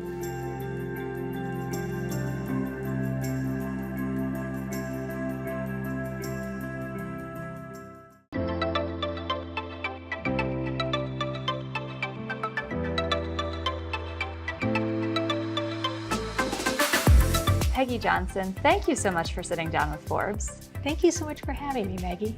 You are the CEO of Agility Robotics. You sit at the helm of an industry that Goldman Sachs expects to generate $38 billion by 2035. That is a lot of money. Tell us, what is Agility Robotics? What do you do? Agility Robotics is a humanoid robot company. So it's a robot that stands as tall as a person. It has arms and legs and a head, and it can operate in environments that humans operate in. So what are those environments? Where, and it's called Digit, correct? Digit is the name of the robot, and there's a lot of places in our worlds that were built for humans. So shelves are only a certain height, as tall as humans can reach, or as low as humans can reach. Aisles down a corridor are a certain width for humans to walk down. And so there are tasks in those environments that Digit can step in and operate in, where other perhaps types of robots might not be viable in those areas. They might be too big, or they can't reach high enough up. So that's what makes humanoid robots purpose-built for those situations. So what you're describing sounds like warehouses, factories, manufacturing. Is that the primary sector in which you're operating? Today it is. Those are the areas that first have a big demand for labor. It's hard to fill these kinds of jobs. And already they have quite a bit of automation in those big warehouses, but they tend to be islands of automation. So you'll find a conveyor belt bringing product along. The product then needs to be picked up by a human and set over onto perhaps an autonomous robot that zips it down a corridor. And so those are the areas where humanoid robots can step in and take over some of these very repetitive tasks that humans are still doing today. So it'll be the connector between these islands of automation. Interesting. What other applications are there for Digit and for Agility's products? So Digit is a multi-purpose robot. And although we're starting in the logistics area because the demand is so high there, Digit can learn new skills. It can operate in the healthcare industry, retail, transportation. There's a whole world out there. But we're starting where the demand is highest and where we have the current feature set that can meet that demand. But AI now will be able to help us teach Digit new skills very quickly to move into these other markets. Oh, I have so many follow-up questions. Let's start with healthcare, because we hear so much about the shortages of doctors and nurses and the burnout rates. Are robots going to be my primary care practitioner soon? I think you'll never take a human out of the loop, but you can really see a robot coming in and maybe just doing some of the task work that happens inside of an operating room or inside of a doctor's office, just bringing instruments to the doctor, not perhaps doing everything the doctor does. And certainly there's an empathy side that you want to keep in the loop. But a lot of the other tasks that nurses and other healthcare personnel find to be a bit of a drudgery part of their job, you can see a robot stepping in and taking that, leaving the human to do the part of the job that they really enjoy most. Which hopefully is talking to people in a Exactly. better way than a robot would. Now, you mentioned demand, and I'm really curious, what does demand for Digit from corporations tell you about the state of the economy and the general supply of labor in this country? Well, we're in a tough situation because these jobs in the logistics area alone there's over 1 million jobs that are going unfilled. So we can't find people right now to step into these jobs. And that number has been accelerating. It was about 600,000 just a few years back. Part of what's going on in the logistics area is we all love our next day delivery or 2-day delivery. And that puts a heavy burden on these logistics facilities to turn product around quickly and get it shipped out the door. And so the more that becomes an expectation for each of us, the more of a burden it comes onto that logistics facility to find somebody to step into those roles. So in that area alone, the demand is great and growing, and you can see very much a replication of that across other industries. So right now, when you look across industries, it's almost uncapped, the need for some device to step in and take over these sorts of jobs. Because the people just aren't filling those jobs. Right, and you really can think of these as tasks. You know, they're parts of jobs that somebody has to do for a certain amount of their 8-hour shift. And I almost don't even want to call it a job because it's just something that has to get done. You want to free people up to learn new features and new skills inside these facilities, to become perhaps the manager of the fleet of robots, giving that person a digital job that they never would have had access to before if all they did was the physical part of the job. So it's really trading cycles, giving the dull, repetitive, sometimes injury-prone jobs or tasks to the robot, and giving the job or the career to the person who's managing the robot. So it sounds like for folks who might be afraid that a robot will take their job, your answer is no, it just might change your job. Right, and it will change out the parts of your job that you didn't love and allow you to focus on moving up in your career, learning new skills, showing more of your creative side. So those, hopefully we can take off the dull jobs, the dull tasks, give those to the robot and allow the human worker to bloom. I feel like robots and humanoid robots sound like sci-fi, which is where a lot of those consumer concerns come from. What do you think the other big misunderstandings are? Yeah, we've all seen those sci-fi movies, and so we have to overcome a bit of that. I think the biggest misunderstanding is that robots are going to take jobs. They're not. They're going to take tasks. They're going to take those parts of your daily job that you didn't want to do, that are not very exciting. They might be physically challenging. That's what we can have the robot do, and leave the human worker to learn new skills, to actually have a career versus just a set of tasks that they're completing throughout the day. And these jobs, there's so many that are going unfilled anyway. It makes sense to put a humanoid robot into these spots. Now, Agility has 2 lines of business that helps drive revenue. What are those business lines? So we have the physical robot itself, and we also have a layer of software that sits on top of the robot. And both of those will continue to evolve and expand. But over time, you can think of that layer of software as actually moving into almost an app store, just like we have on our phone. So you can come in and very quickly get a company up and running on some of the existing applications that sit on the software layer per whatever need they have in their facility. Now, speaking of making money, Agility is revenue generating. It's an early stage startup, but you are generating revenue. We do have revenue, yes. And you have an announcement related to this, I believe. We do. We have just stepped in to become the first humanoid to be commercially deployed. We are on the warehouse floor of a company called GXO, a third-party logistics provider just outside of Atlanta, and we are moving product for them. We are taking shift work, and the line, it just moves along, and Digit has stepped in and is moving product for them in those areas that I talked about, the islands of automation. It's connecting those 2 areas. Interesting, and this is the first application of a humanoid in this way. The very first, yes. So we have put Digit to work. And that's quite quick. You took the helm of this company just in March. In March, right. So the company was on a good trajectory already. And we're just narrowing the focus to some initial use cases that we can concentrate on where the need is greater, but we will continue to add to those use cases over time. What else is part of your mandate as new CEO of Agility?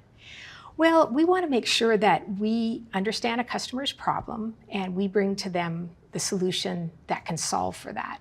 So we do have areas where people just want to innovate and see what the robot can do. We are very much focused on putting the robot to work. So we want to make sure that with Digit's current set of skills, that we put the robot to work solving a problem that has a need today, because that's very possible. It's not a futuristic thing. Digit can work today.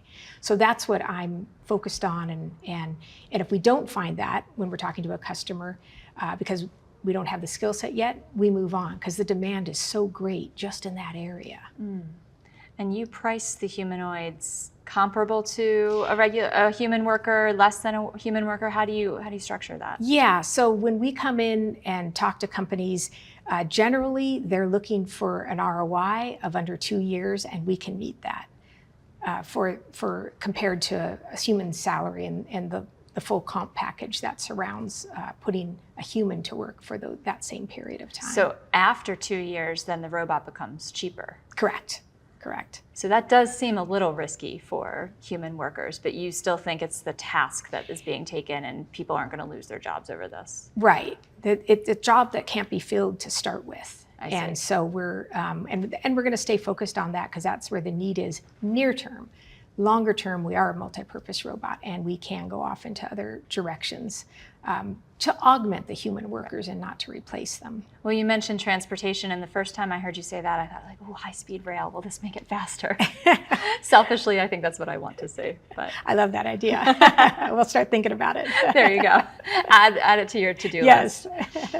While we're talking about the technology and trust, I am curious. There are so many deepfake videos on the internet today, and a lot of deepfakes can surround robotics. I could be watching a video of a robot doing something on my computer that it is not actually doing in real life. So how do you think about instilling trust in consumers and the business community when you put out videos of Digit and other Agility products? We are very pragmatic in our videos, and we show what Digit can do today. And I think the real proof point is now stepping in to a customer and providing value, providing hours to that customer to put on their factory floor and do real work. That's the proof point right there. We're not about making fancy videos and showing what the robot can do in the future. We're about what the robot can do today. You sit in such an interesting seat today, but you have also had a really fascinating journey to get to where you are today. And that journey starts with being a sibling in a very large family. Can you tell me, how many siblings do you have? I have 14 brothers and sisters, so I'm one of 15. You're one of 15. Yes. I'm going somewhere with this. What does being one of 15 do for your leadership abilities? Do you think you are a CEO because you grew up in such a large family? I do. And being the second to the youngest, I wasn't the youngest. I didn't get all the attention. I was just one of the middle ones, what was it? Jan Brady from the Brady Bunch. I was somewhere in the middle. So not the oldest, not the youngest, but being nearer to the bottom, the lower ages, I was a big listener, and it was hard anyway to get a word in edgewise, as you might imagine, at our family dinner table. And so I became a listener. And that, I think, has been one of the areas that I was able to leverage in my management roles over the years, and then my CEO roles. Oh, that's so interesting. And I'm sure many personalities too. You learn how to juggle the family dinner table in the same way you learn how to juggle the C-suite meeting or the board meeting? Yeah, we had one of every kind. So it's definitely understanding personalities, understanding the other person's point of view. That's always helped me in negotiations. And it all started, I think, going back to that dinner table. That's amazing. And then you went to college as a business major, but you eventually changed to engineering. Why? Well, I loved math and science, and I was asked about what I wanted to be in high school, and I thought, well, my older brothers and sisters went into business. I guess I'll go into business. No one ever, during all of my high school years, mentioned the words engineer to me, ever. Never thought it was a good fit. And yet I loved all of the sciences. I loved, we had a high school where we took calculus in high school. I think I took 2 years of calculus in high school. It was a great public school from up near Los Angeles area.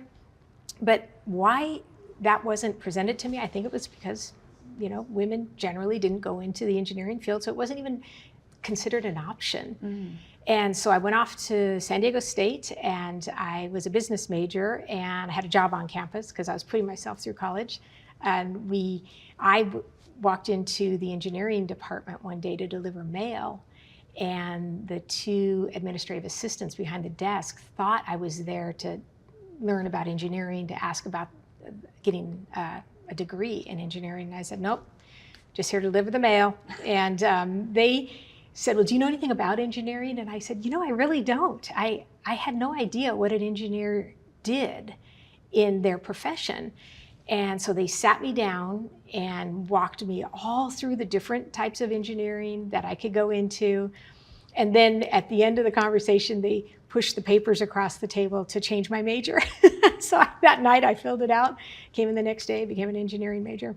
Became an engineering major and then got a job in engineering in the 1980s.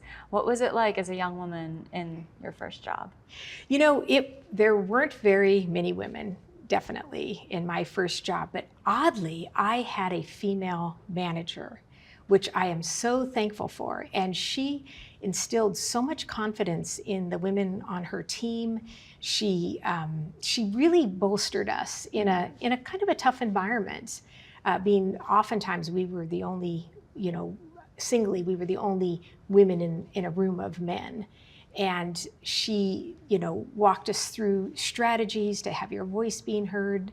And that really kept me engaged and in the field when so many of my fellow graduates were gone from the field after about the first 5 years. I would check back in with them and they said, well, it just wasn't quite right for me, and they moved on.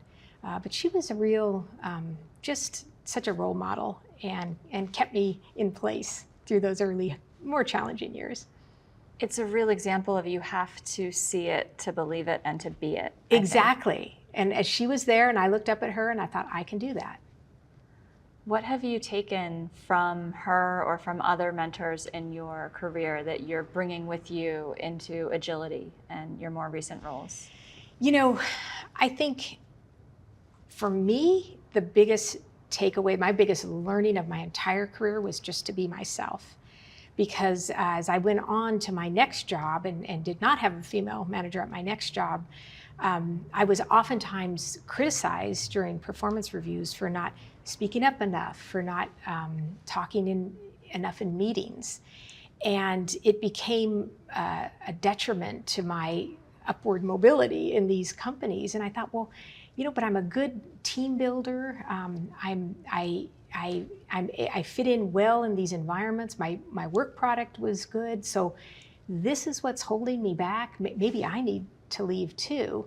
And then I thought, well, no, maybe I'll try and be that person they want me to be. I tried to be louder in meetings, and one day I even hit my hand on the table and said, I want to speak, and everybody looked at me startled and said, what's wrong with Peggy?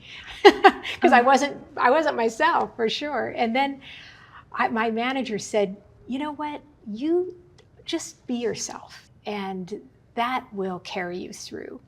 And he was right. That actually gave me the confidence to be the introvert that I was. And I did communicate, but not always in a big meeting. I would go to someone's office, or I'd call them or send an email. And that was my form of communication. So although it wasn't the same as perhaps the others in the room, I was communicating, I was getting my point across. And he helped others recognize that. And I'm very grateful for that.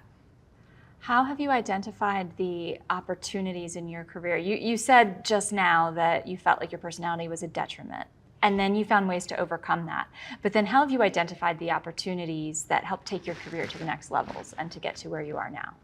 Well, I had a manager early on. I was in engineering, and I used to raise my hand when they needed an engineer to go out to customer sites and explain what our product did. I really enjoyed that.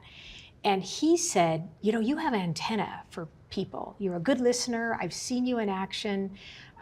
You should think about doing something different, maybe going into sales. And I thought, oh no, I can't go into sales. I'm an engineer. I'm not a salesperson. The engineers always used to make fun of the salespeople too. So that was something I was never going to do. But he kept pushing and said, you just need to get out of your comfort zone a little bit. And you have that little knot of worry in your stomach, and you think, can I do this? Can I do this? And a couple months went by, and I went back to him and I said, I think I'm ready to try that. And I moved over into the sales area, and I learned a new skill. And then from there, I moved over into the product area, and I learned a new skill. But each time I made that transition, I felt that little knot of worry. Can I really do this? The imposter syndrome. I don't think I'm able to. But I had some very, very, very supportive managers along the way who kept me moving. And it was that aggregate of experience that got me to where I am today. I generally don't like to ask women, what's it like now as a woman in robotics? But there are so few female CEOs who sit in seats like yours. So I won't ask what it's like now, but I will ask, how is the industry doing? Has it changed enough from when you were an early employee? It has changed, for sure, and I celebrate that. I celebrate that because I have a daughter who's coming up, and I want to ensure that the world for her is different than the world for me. So we have made progress, and that has been good because now we have more women as role models to look up to. Younger women can see that more and more. Definitely more to do, of course. But it does feel very different. It feels more inclusive. By the way, not just of women, inclusive of everybody. Mm-hmm. And actually the management team that I inherited when I stepped in at Agility is wildly diverse. In a tech field, there's several women. There's different ethnic groups. We have my CMO is part of the LGBTQ community, but they were the right person for the job. And that has built the company into what it is today. We have a working robot. We have the capability of showing that we can help humans with these repetitive, dull tasks that they have to do. It was that team, it was those different voices all speaking together and rowing in the same direction that got to the company. So it's proof that having that kind of diversity of thought is very valuable for companies. So you say they were the best people for the job, these folks on your team who represent diverse communities. Yet it's also very good for business. Yet it's also something that's under fire right now in different parts of the country, in different political circles. What responsibility do you feel now in your current role to serve as an example? And did you think about this also when you were CEO of Magic Leap, which was working in augmented reality, which is another type of technology that can benefit from diversity? Well, look, as a CEO, I have a responsibility to my shareholders to build revenue and to deliver revenue. And for me, I want to make a product that serves the broadest market. How do I do that? I have to hear from more people, not just one group. I think if I had a team full of Peggy Johnsons, I would build a product that I would love, but I wouldn't be able to sell it to most of the world. That's not being responsible as a CEO. So for me, I take that very seriously. I want to understand everything that can go into a product that can open my market as wide as possible so I can deliver that revenue for my shareholders. You were saying you had a story that came to mind? Yeah, back in the early days of Qualcomm, we actually built mobile phones. I don't know if you remember that, but there was a period of time that Qualcomm built mobile phones. And I remember we built one of the first smartphones, and it had some early data capabilities, but it was very, very big. And the engineers were so proud of it. And the first time I saw it, they handed it to me. It was huge and heavy. And I said, where do I carry this? And they said, well, you just put it in your pocket. Well, I didn't have a pocket big enough for that. And then they said, well, then you put it in your purse. And I thought, well, what use is it in my purse? It's just too big.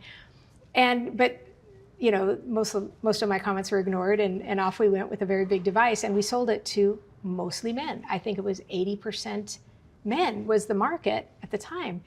And if we had just had a few other voices saying, hey, maybe one of the priorities should be to make it a bit smaller, so at least it's manageable for smaller people, which Smaller I was people one. and people who often wear clothing that don't have pockets. Doesn't have pockets, exactly. So I always think, even today, maybe the mobile phone would look different if we had had more women back then, because even today, oftentimes women put their mobile phone in their purse, though there are more and more women's clothes with pockets now, even wedding dresses I've seen that have pockets. I think that's one thing people of all political opinions can agree on. Pockets in dresses and skirts are a really good thing. Are really good, I agree. Okay, so we have a few questions that we ask everyone on the 50 over 50, and I want to ask them to you now. Is being over 50 an advantage or disadvantage in your current line of work? Absolutely an advantage, because I have this plethora of experiences that one has built on the other, that's built on the other through several companies. And I couldn't have done that in a compacted amount of time. And I had to live, by the way, through the highs and lows of different projects and different companies' cycles. All of that is cumulative to the experience I bring today in my current role. So it's absolutely an advantage, and I wouldn't have it any other way. Now, before we started rolling, we were talking about running. Yes. You are a runner. You've recently completed the Tokyo Marathon. Tell me what you learned running this marathon, because I think it's a running lesson, but it's also a life lesson. Well, it's interesting. I have been working on and just completed in Tokyo the Abbott World Majors. So these are the largest marathons around the world. There's a set of 6 of them, and Tokyo was the last one. And I would say with the first 5, I was always thinking about my time. What is my time going to be? And I have to, try and go faster. And it's a burden to feel that all through the marathon. And I decided with this marathon, my last, I just wanted to enjoy it. And I wanted to look at the sights of Tokyo and take in the crowds and the noise and the splendor of it all. And that's what I did. And I remember thinking, usually in the 20s, mile 21 and above, things aren't pleasant. And I loved it. I loved every minute of it. Like, I was enjoying it. I crossed the line and I thought, I could keep going. That is the first time that's ever happened. But it really taught me that, I think that was the more important way to go, to enjoy it in the moment. And that's what I did in Tokyo. Well, maybe an ultra is in your future if you felt like you Possibly. could keep going. Possibly. The thought crossed my mind that day. Possibly. Oh my goodness. Well, speaking of the future, what's next for you? What's next for you as a person, and what's next for you as the CEO of Agility? Well, right now we are heads down working on our next generation product, expanding use cases, teaching agility or teaching Digit new skills. So that's my near-term focus, and I will continue to do that. Longer term, I would love to do something in the political arena. I know it's crazy. It sounds crazy right now, given the current environment, but that is a goal of mine that I've held, and someday I think Run I'll for head office? that direction. I'd rather be appointed. I don't know. Running seems very challenging. So that's the future. So future ambassador, maybe. That would be great. All right, you heard it here first. You're going to have to come back and sit down with us when you get that role. Okay, I'll definitely do that. Peggy Johnson, thank you so much for being here. Thanks, Maggie. Thanks for having me.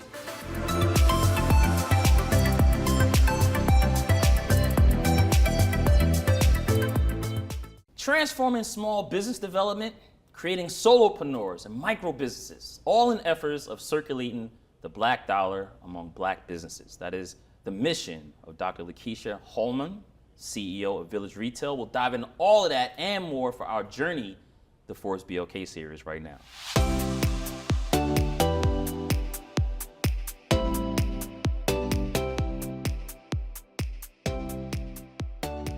And we are here with Dr. Hallmon, Dr. Key. I'm gonna call you Dr. Key throughout this whole interview.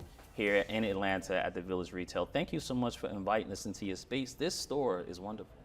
Thank you, and thank you for having me. Y'all are always welcome to come back. Yeah, absolutely. But yeah. I'm excited for this conversation Well, today. listen, when I leave, I'm going to have to buy a whole bunch of stuff in here too. So when I come back, I might be broke, right? So Don't be broke, but buy a lot of things. Buy a lot of stuff, okay. So how's your 2024 been? What's going on with the business before we dive into all of that stuff, your background? So much to talk about here as we lead up to our Journey to Forbes BLK series in June. How's 2024 been for you? 2024 has been busy. Yeah. That is entrepreneurship. Yeah. That's owning businesses. And so I will say that we continue to grow and scale. And because of that, we're being stretched as a company, as an organization. Personally, though, I am doing phenomenal because I ground myself to make sure that I'm well in mind, body, and spirit, and that flows into my business. Yeah. What's it like to be CEO of a retail store? And also, you're the director of a nonprofit, right? If I'm not mistaken, the One Village United nonprofit. But what's it like? That's 2 jobs, but what's it like to be CEO? Yes, so to be the CEO of the Village Market, the Village Retail, where we are today, and be the founder and executive director for our Village United, the nonprofit arm, number one, it feels like an honor. I am deeply grateful to be able to have a vision and a team to get behind the vision that I have in mind. But all with the gratefulness and all of that, it also requires a challenge. Every single day, I am positioned to have to answer and solve big problems. Yeah. Some days are slower than others, but one day I can wake up with an email of a litany of things that I need to address. And the next day, there'll be a litany of things that I need to celebrate. Yeah. And I think that's how entrepreneurship feels. Yeah. It's the highs and lows. And so why the work is made possible for me is because I have a really great team. And as a leader, I really believe in servant leadership, working side by side with my team, enabling them to push the mission forward. Yeah. So take me inside, right, of Village Retail. I mean, I'm looking around and I see greatness in these stores, right? Me and you were talking off camera and I was trying to find the next entrepreneur that I want to talk to, right? And thank you for your help. We identified one. But I'm looking around and I'm just seeing so much stuff. I can't buy it all, not today, but I feel like I'm in a black mega mall, right? And all of these products are black owned. Take me inside of the Village Retail and explain for those people who may not know, and I want them to come to these doors and buy, but what's going on here? So before there was a retail store, before I knew anything about retail, I launched the Village Market in 2016. And my vision behind the Village Market was to create quarterly nighttime marketplaces to center Black entrepreneurship, to galvanize the community, to circulate the dollar. And so these some sexy events. People came out and spent loads of money, and we began to attract entrepreneurs from all over America. Wow. And so originally we began with 25 businesses. And in 2019, we had up to 150 coming from 26 different states. And so that was phenomenal.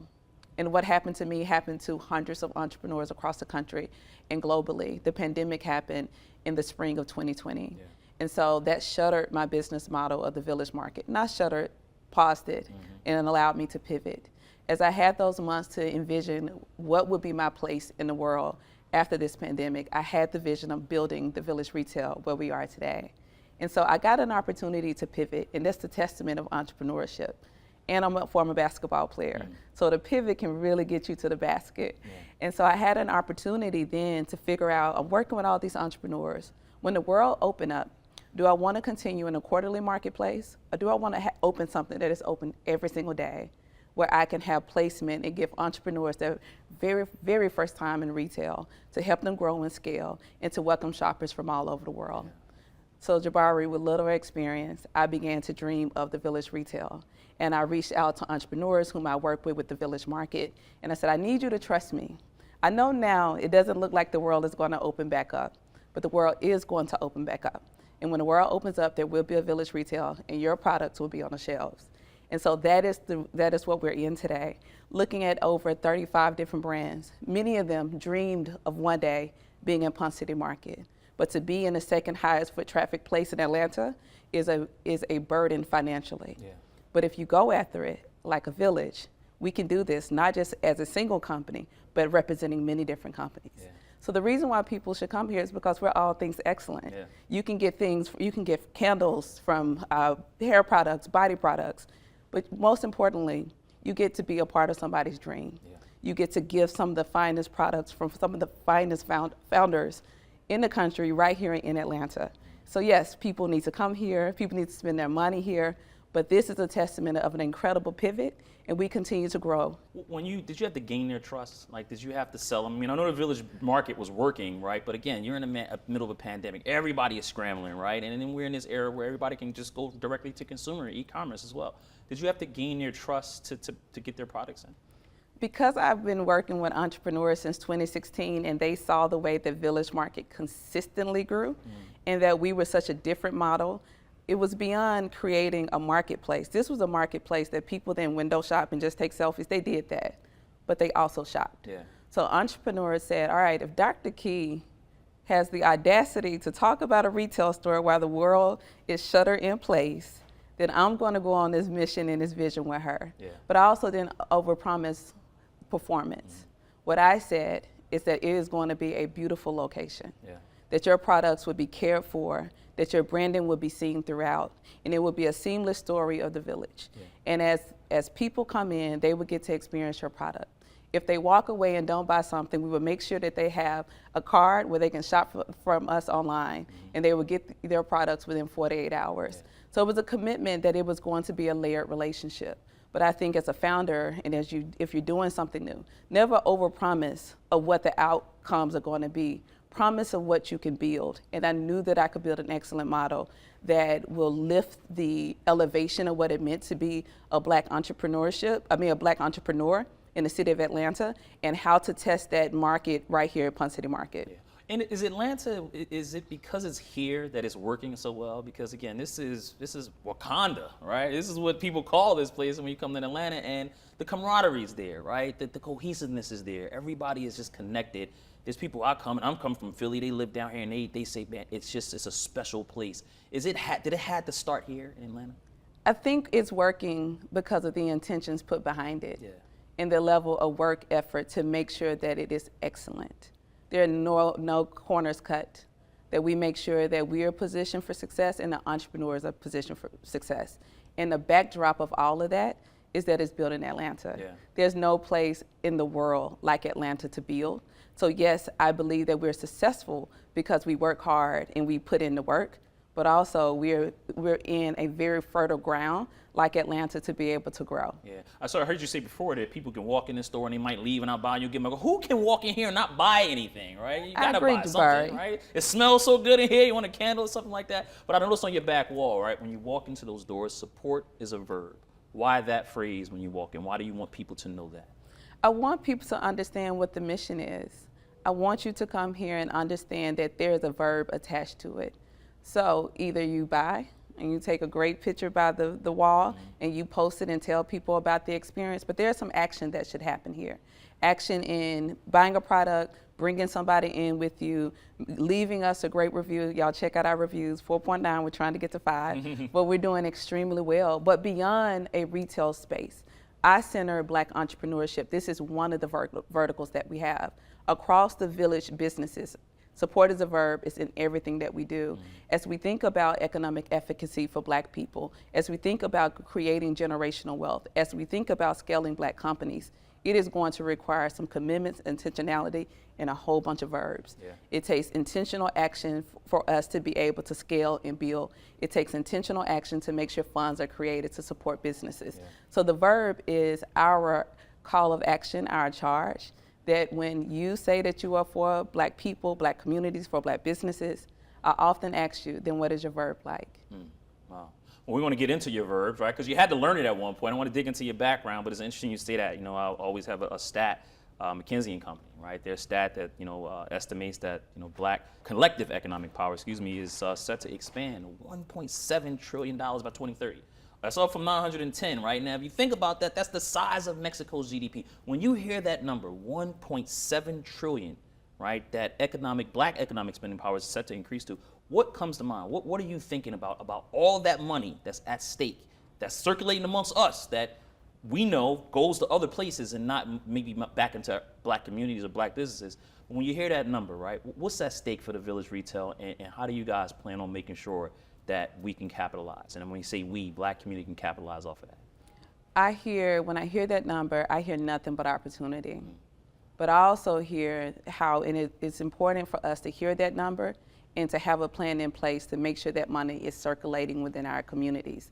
So it's not just important to be able to have the capacity of what you can do financially. It is what you are actually doing financially. And so I love for us to push models beyond the individual wealth being grown. I want you to do well, Jabari, in life. I want to do well in life. But imagine if we had the level of intentionality that Jabari, as I climb, I lift you. As you climb, you lift me. When I think about all of this money that is being circulated, I want us to figure out what is the collective wealth building model behind that. So it's going to require us to be quite uncomfortable and challenge the status quo. It can't be this model of individualism any longer, because I think that has crippled our community and crippled our mobility. So I hear the number and I get excited because there's opportunity. But I also hear that number and say we need to sit down, strategize, and think about what is collective wealth building and how does that look generationally as Black people. It takes a great deal of intentionality and discipline to not do what's there, but to defy it. Let's talk a bit about your background, right? You grew up in Mississippi, right? Before moving down to Atlanta. What was that like? What's it like growing up in Mississippi? For me, it felt like love. Right. It feels like my family. Yeah. When I need to retreat from the world, I don't go to a coastal place, whereas I go sometimes. But that is not typically the place I go to. I go to my grandmother's house that's in the middle of a cotton field in the Mississippi Delta, and it's one of my safest places. So growing up, I remember a great deal of safety. Yeah. I was well loved and well supported by my family and by my community. And also there were pervasive things that was happening in Mississippi and primarily across the South. But what I would tell you, Jabari, I wasn't subjected from those things because I had a blanket of care around me. And so for me, Mississippi continues to be my safe place, my blanket of care. I also see Mississippi as a wide-scale opportunity for entrepreneurship, for the work that I'm doing in Atlanta. In the past year, I've been able to take that work to Mississippi and be able to support over 100 entrepreneurs and deploy over $150,000 in grants. So because I'm thinking about the future me, and the me that's there now, that when people are pushing you into those traditional careers, and nothing is wrong with that. I spent many years as an educator, but there's somebody that's creative, they have business ideas. And because that is not ingrained in the culture of what we do, I thought about those entrepreneurs and say, let me make sure as I build in Atlanta, as I build in New York, as we scale in LA, let me make sure my people, folks like me, are being taken care of. Yeah. Did you always want to be an entrepreneur? I always wanted to be an educator. Okay. I remember being in 3rd grade and it was career day. Now pause. Why do they ask 3rd graders what they want to be when they grow up? I have no idea. Because we change all the time. We change all the time. But I remember saying, I want to be a teacher. And I remember going home and telling my dad, I'm going to be a teacher when I grow up. And my dad said, no, you're not. You're going to be a doctor. And I was like, no, I'm going to be a teacher. And it stayed with me. Yeah. Because what I experienced through my teachers in Mississippi, through K-12, all the way through Tougaloo College, shout out to my alma mater, I experienced people that expanded the way that I thought. And as they expanded the way that I thought, I knew that there was a different life beyond what I was experiencing in Mississippi. Yeah. And so I wanted to be a part of that. Yeah. I wanted to be a part of the person that I taught at Madison Shannon Palmer High School in the Mississippi Delta. And I told my students when they would come in, and I would give them dap, I would give them hugs. And these are high schoolers. And I would tell them, when you step into this room, you will be transformed.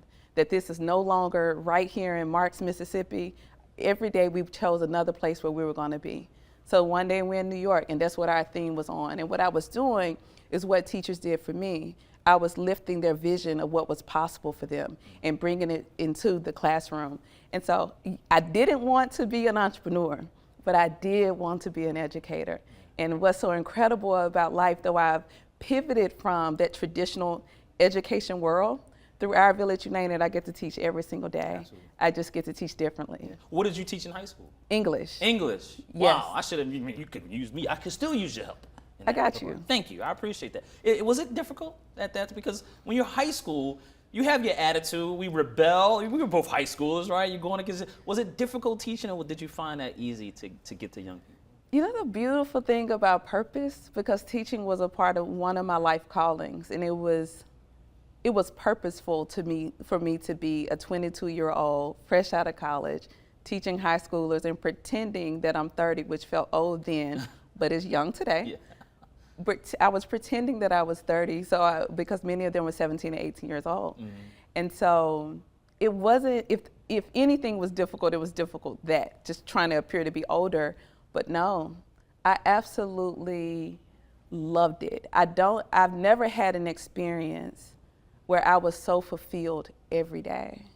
Even when the students come in with their high school attitudes or their teenage hormones and all the things, I really felt it was upon my destiny to be a part, to capture them in a safe place without judging a moment that they were in. I always saw it as a moment. Yeah. I will always be able to look at my students as whole people. And so I say, you take your moment, but remember who you are. Remember how you must show up in the world.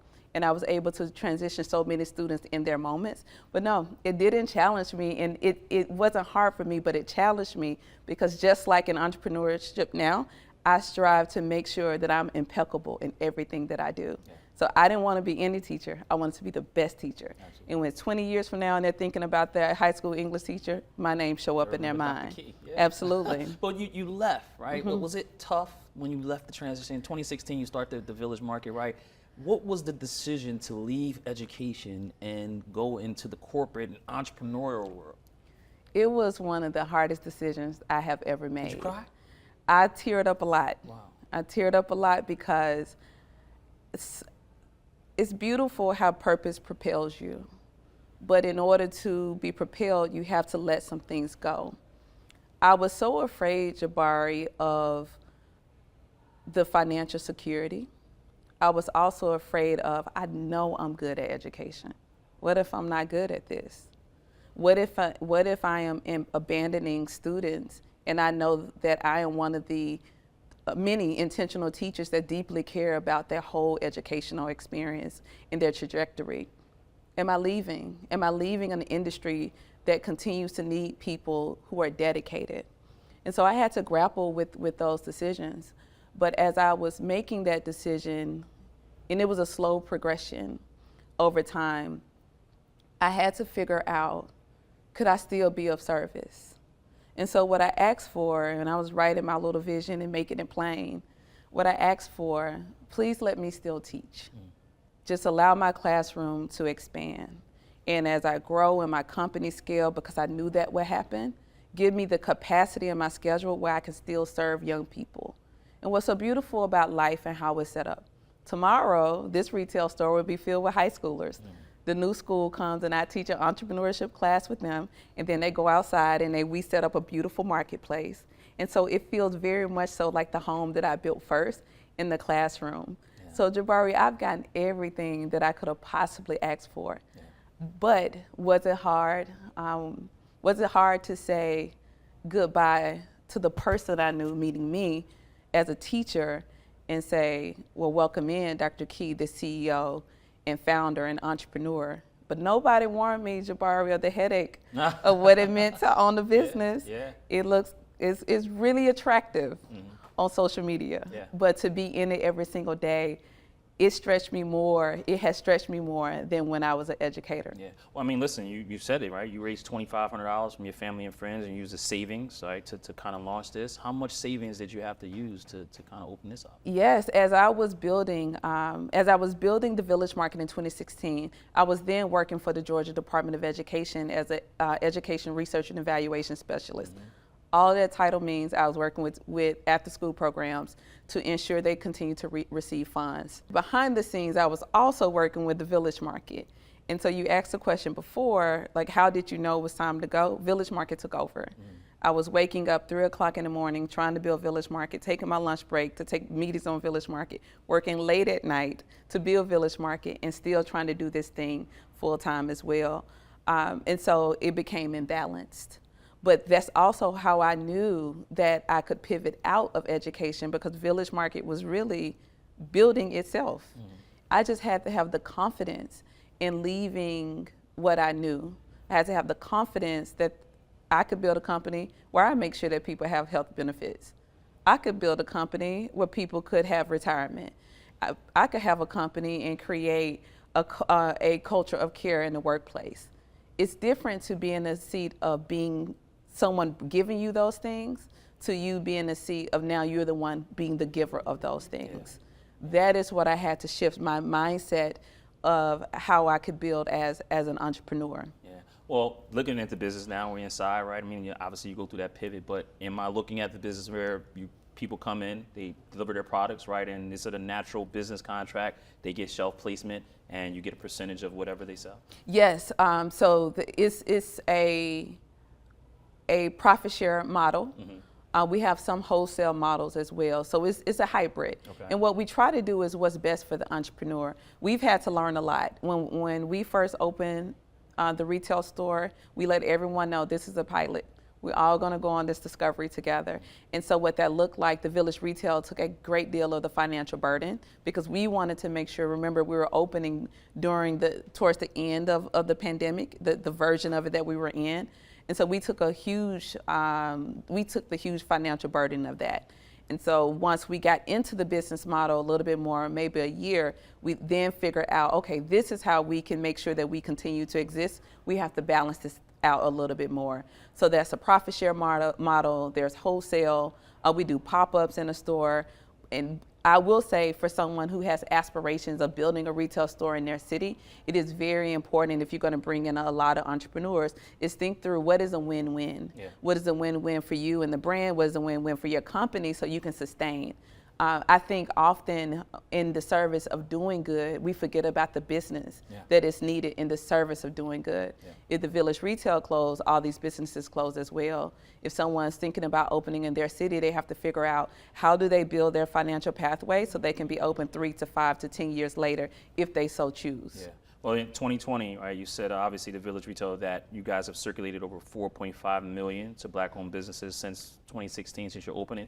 Any update on that number now that we're in 2024? Yes, so we've actually circulated under the Village Market and Village Retail $8.3 million. And so how did we get that number? In our Village Market marketplaces, we would keep up with the amount of sales that were circulated during those events. In the Village Retail, same thing. We're looking at our year-end sales, and we've gotten that aggregate number of how we're circulating the dollar within the community and what's going out. And of course, there's greater numbers the way that we hire Black contractors. So when you see this beautiful design, this was designed by a Black woman. If you look at the beautiful plants that's laid out, this is a plant company came from a Black company. And so we're still working on those numbers. The amount of the GC that we hired for this store, that was a young Black man. And so we are very detailed and intentional in how we spend our money. Of course, we want you, Jabari, to come in and buy a lot of candles. We'll calculate that, but we also in the Village make sure that as we're hiring and we're building concepts, that we're hiring Black. Yeah, I got to buy the beard oil though. I'm gonna try to save the last hair I have left, right? Get the candles lit. You got it. What's been the biggest positive surprise about being a CEO and running the company? Biggest positive surprise? Oh, it's so many. It's so many. Personally, not a surprise, but a feeling that I have every single day. It's like, wow, I'm really doing this. Yeah. I'm really doing this. And I have an amazing team that's doing this with me. I live in gratitude on that every single day. When I wake up and I'm in my little spiritual bag, thinking about what type of day I'm going to be, I always take a moment to be present in what I've been able to accomplish. And the other surprise is entrepreneurs are doing well. Yeah. When you look around this store, individual companies are doing 6 figures. That is incredible. Considering that it's a shared retail store. Yeah. That means shared space, because I am big on community wealth building, shared space works. That you can do 6 figures and a person next to you can do 6 figures. And collectively a store can do 7 figures. So every day I am thankful. I know that the system can work, that this model can work. And seeing entrepreneurs to see them look at their sales and watch them cry because they remember when it was just them in their homes pressing t-shirts or pouring candles or testing out scents and fragrances. They remember the beginning. They remember popping up at shows, breaking down at shows so they can go to the next city And now they get to be in a retail store that the only thing that we require of them, Jabari, is make sure that your packaging is together, bring it here on time, and we will do the rest. Yeah. From ensuring that you're positioned correctly in the store to also making sure that customers can buy from you online. That is an amazing setup, but what we do require is that quality in every single product. Yeah, absolutely. And I saw back there, FDA approved on some of that. And I'm Absolutely. like, wow, that is amazing, right? To get the federal government to approve your product and it's in this store, black-owned woman that owns that product. Absolutely. With positives, there are negatives. Yeah. What is the biggest negative surprise? Something that you guys are still having to figure out and learn and get better at? Absolutely. And so I don't see it as negative, but I do think we've experienced many opportunities for growth and many hard lessons learned. What was the biggest, hardest lesson or the hardest lesson you had to learn? Absolutely. In building this retail store, I talked about in the service of doing good, you have to make sure that you can survive yourself. In our first year, we did exceptional. The businesses did exceptional, but the business did not. We were struggling every month because a greater percentage went out. And so what we didn't account for, we accounted for that our vision is to see these entrepreneurs scale, because our vision is for them to outgrow the store so we can put other brands in.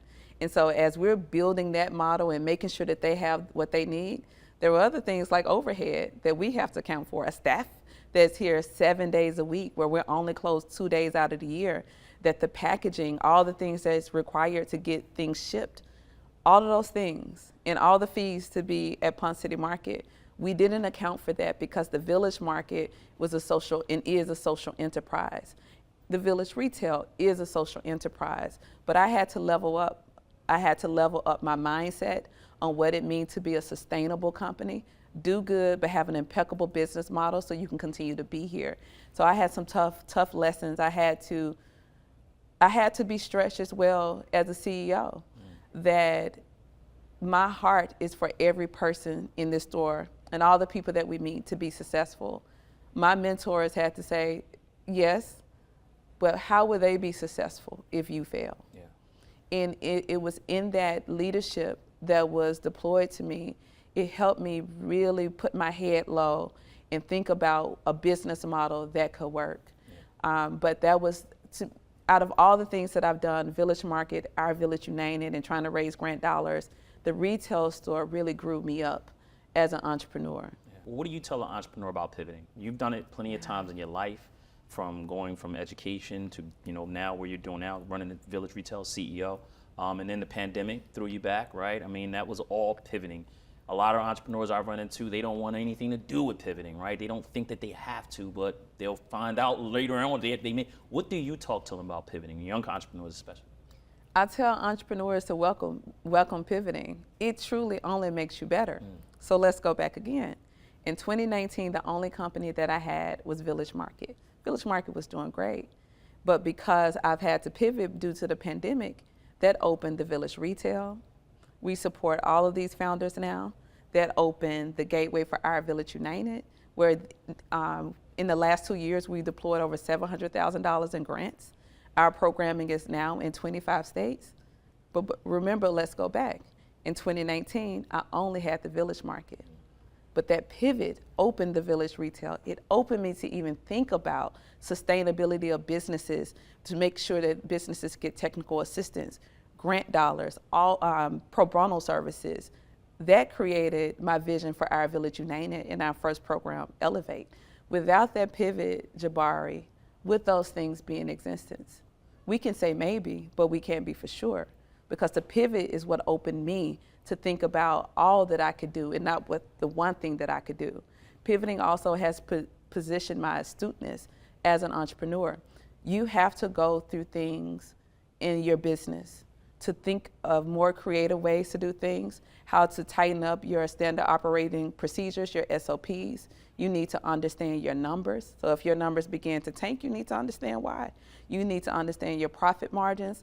All of those things in a good pivot you will learn. What I've also tell entrepreneurs, the reason why the pivot is worth embracing is because you don't lose the things that you were before either. you just have an opportunity to grow and tighten and strengthen yourself even more. So I welcome a good pivot. It continues to open me. It continues to position me for greater opportunities to advance entrepreneurs and Black entrepreneurs. Without those, remember, in 2019, I only had the Village Market. Yeah. Macroeconomic things, right? Before we get you out of here, state of retail in 2024, right? We're midway point in the year. What are you seeing? If there's an entrepreneur out there in retail, maybe not in the Village Market, not yet, right? Not in the Village Retail, but they may be. But what are you looking at when it comes to state of retail in 2024? What's concerning you? I think it's not the state of retail that concerns me.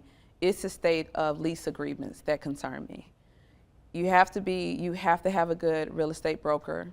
You have to have a really great attorney before you sign these lease agreements. If it's a new development and they give you 6 months of free rent, you need to understand what is the 6 months that follow. What are you signing up for that sounds so tantalizing at first? You need to know what the end deal, and if that's a triple net lease, can you really broker this expense if the sales don't come in? Yeah. And so retail, I'm confident. Consumers are going to buy, but I am cautious as new developments open up in the city of Atlanta, across America. I want to make sure that future Black retailers arm themselves with an army of efficient people, skilled people to negotiate great deals. And I believe in our community, we should position ourselves of what we have the opportunity to build and bring that community. I knew by opening at Ponce City Market was great. Ponce City Market is better because we're here. I want entrepreneurs to lead with that mentality and mindset as well. What is the value that you bring? Not just the value that what you believe that developers bring you. Absolutely. Commercial real estate right now in a very tough period, so a lot of good deals out there, but as you said, maybe be careful before signing things because those fine details in there that they can get you.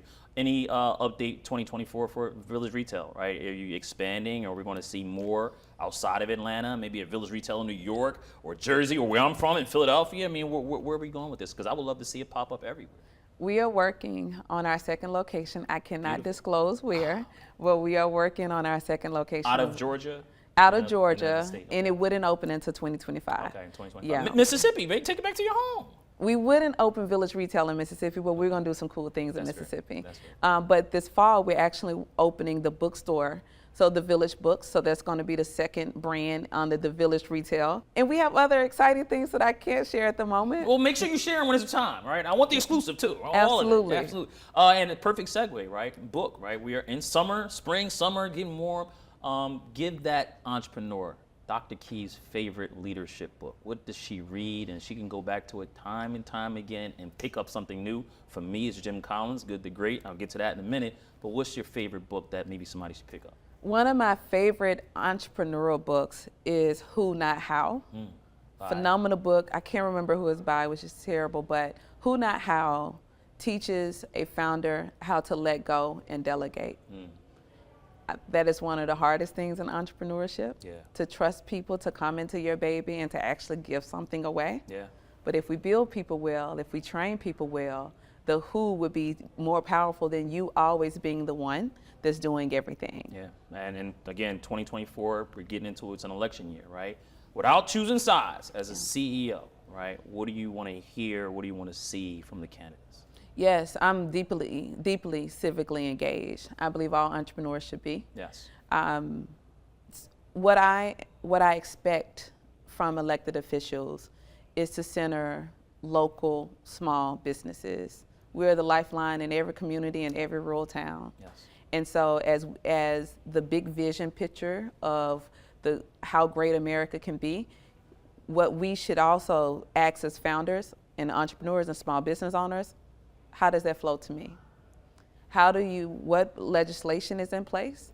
What bills are going to be authored to ensure the protection of small businesses? And I would push even further to secure the protection of Black businesses, from government contracts to ensuring that the SBA is positioned to continue to deliver and deploy dollars. We should be at as many city council meetings as possible, because local politics is just as important as federal. I want us as founders, as entrepreneurs, as small business owners to know that our position in the fight, we have to push, we vote, and we show up and make sure that they deliver. Absolutely. Get you out of here on this, right? Good to Great. Again, Jim Collins, my favorite business book he wrote. What's the difference between a good Black business and a great one? I think the greatness for any entrepreneur, free of and void of ethnicity, greatness, number one, is in the intention of what you are building. And the vision that you have in your mind is that the experience. That takes a deep level of reflection. How is your customer service experience? What is the quality of your products and your packaging? What is your delivery time? How do you respond to not so positive reviews? How do you show up in community for those civically engaging events? How do you pour back into the community that supports you? That is excellence, and it requires a holistic approach. It's not just about scaling to 7, 8, 9 figures. We want that. But if you're scaling and only your family is doing well, and you're not pouring anything back into the community, that is a singular success, and that is not going to propel our people forward. Absolutely. Dr. Key, I appreciate the education. Thank you so much for the time, and we hope to see you at the Forbes BOK Summit in June. And your home's right here. This is the town you in, not your hometown, but the town you're in, so I hope to see you there. And again, thank you so much for the time. This is such a beautiful store, and I definitely, and I'm sure people will too, support you. Thank you. Thank you for having me. No problem. Thank you for watching. We'll see you at the summit.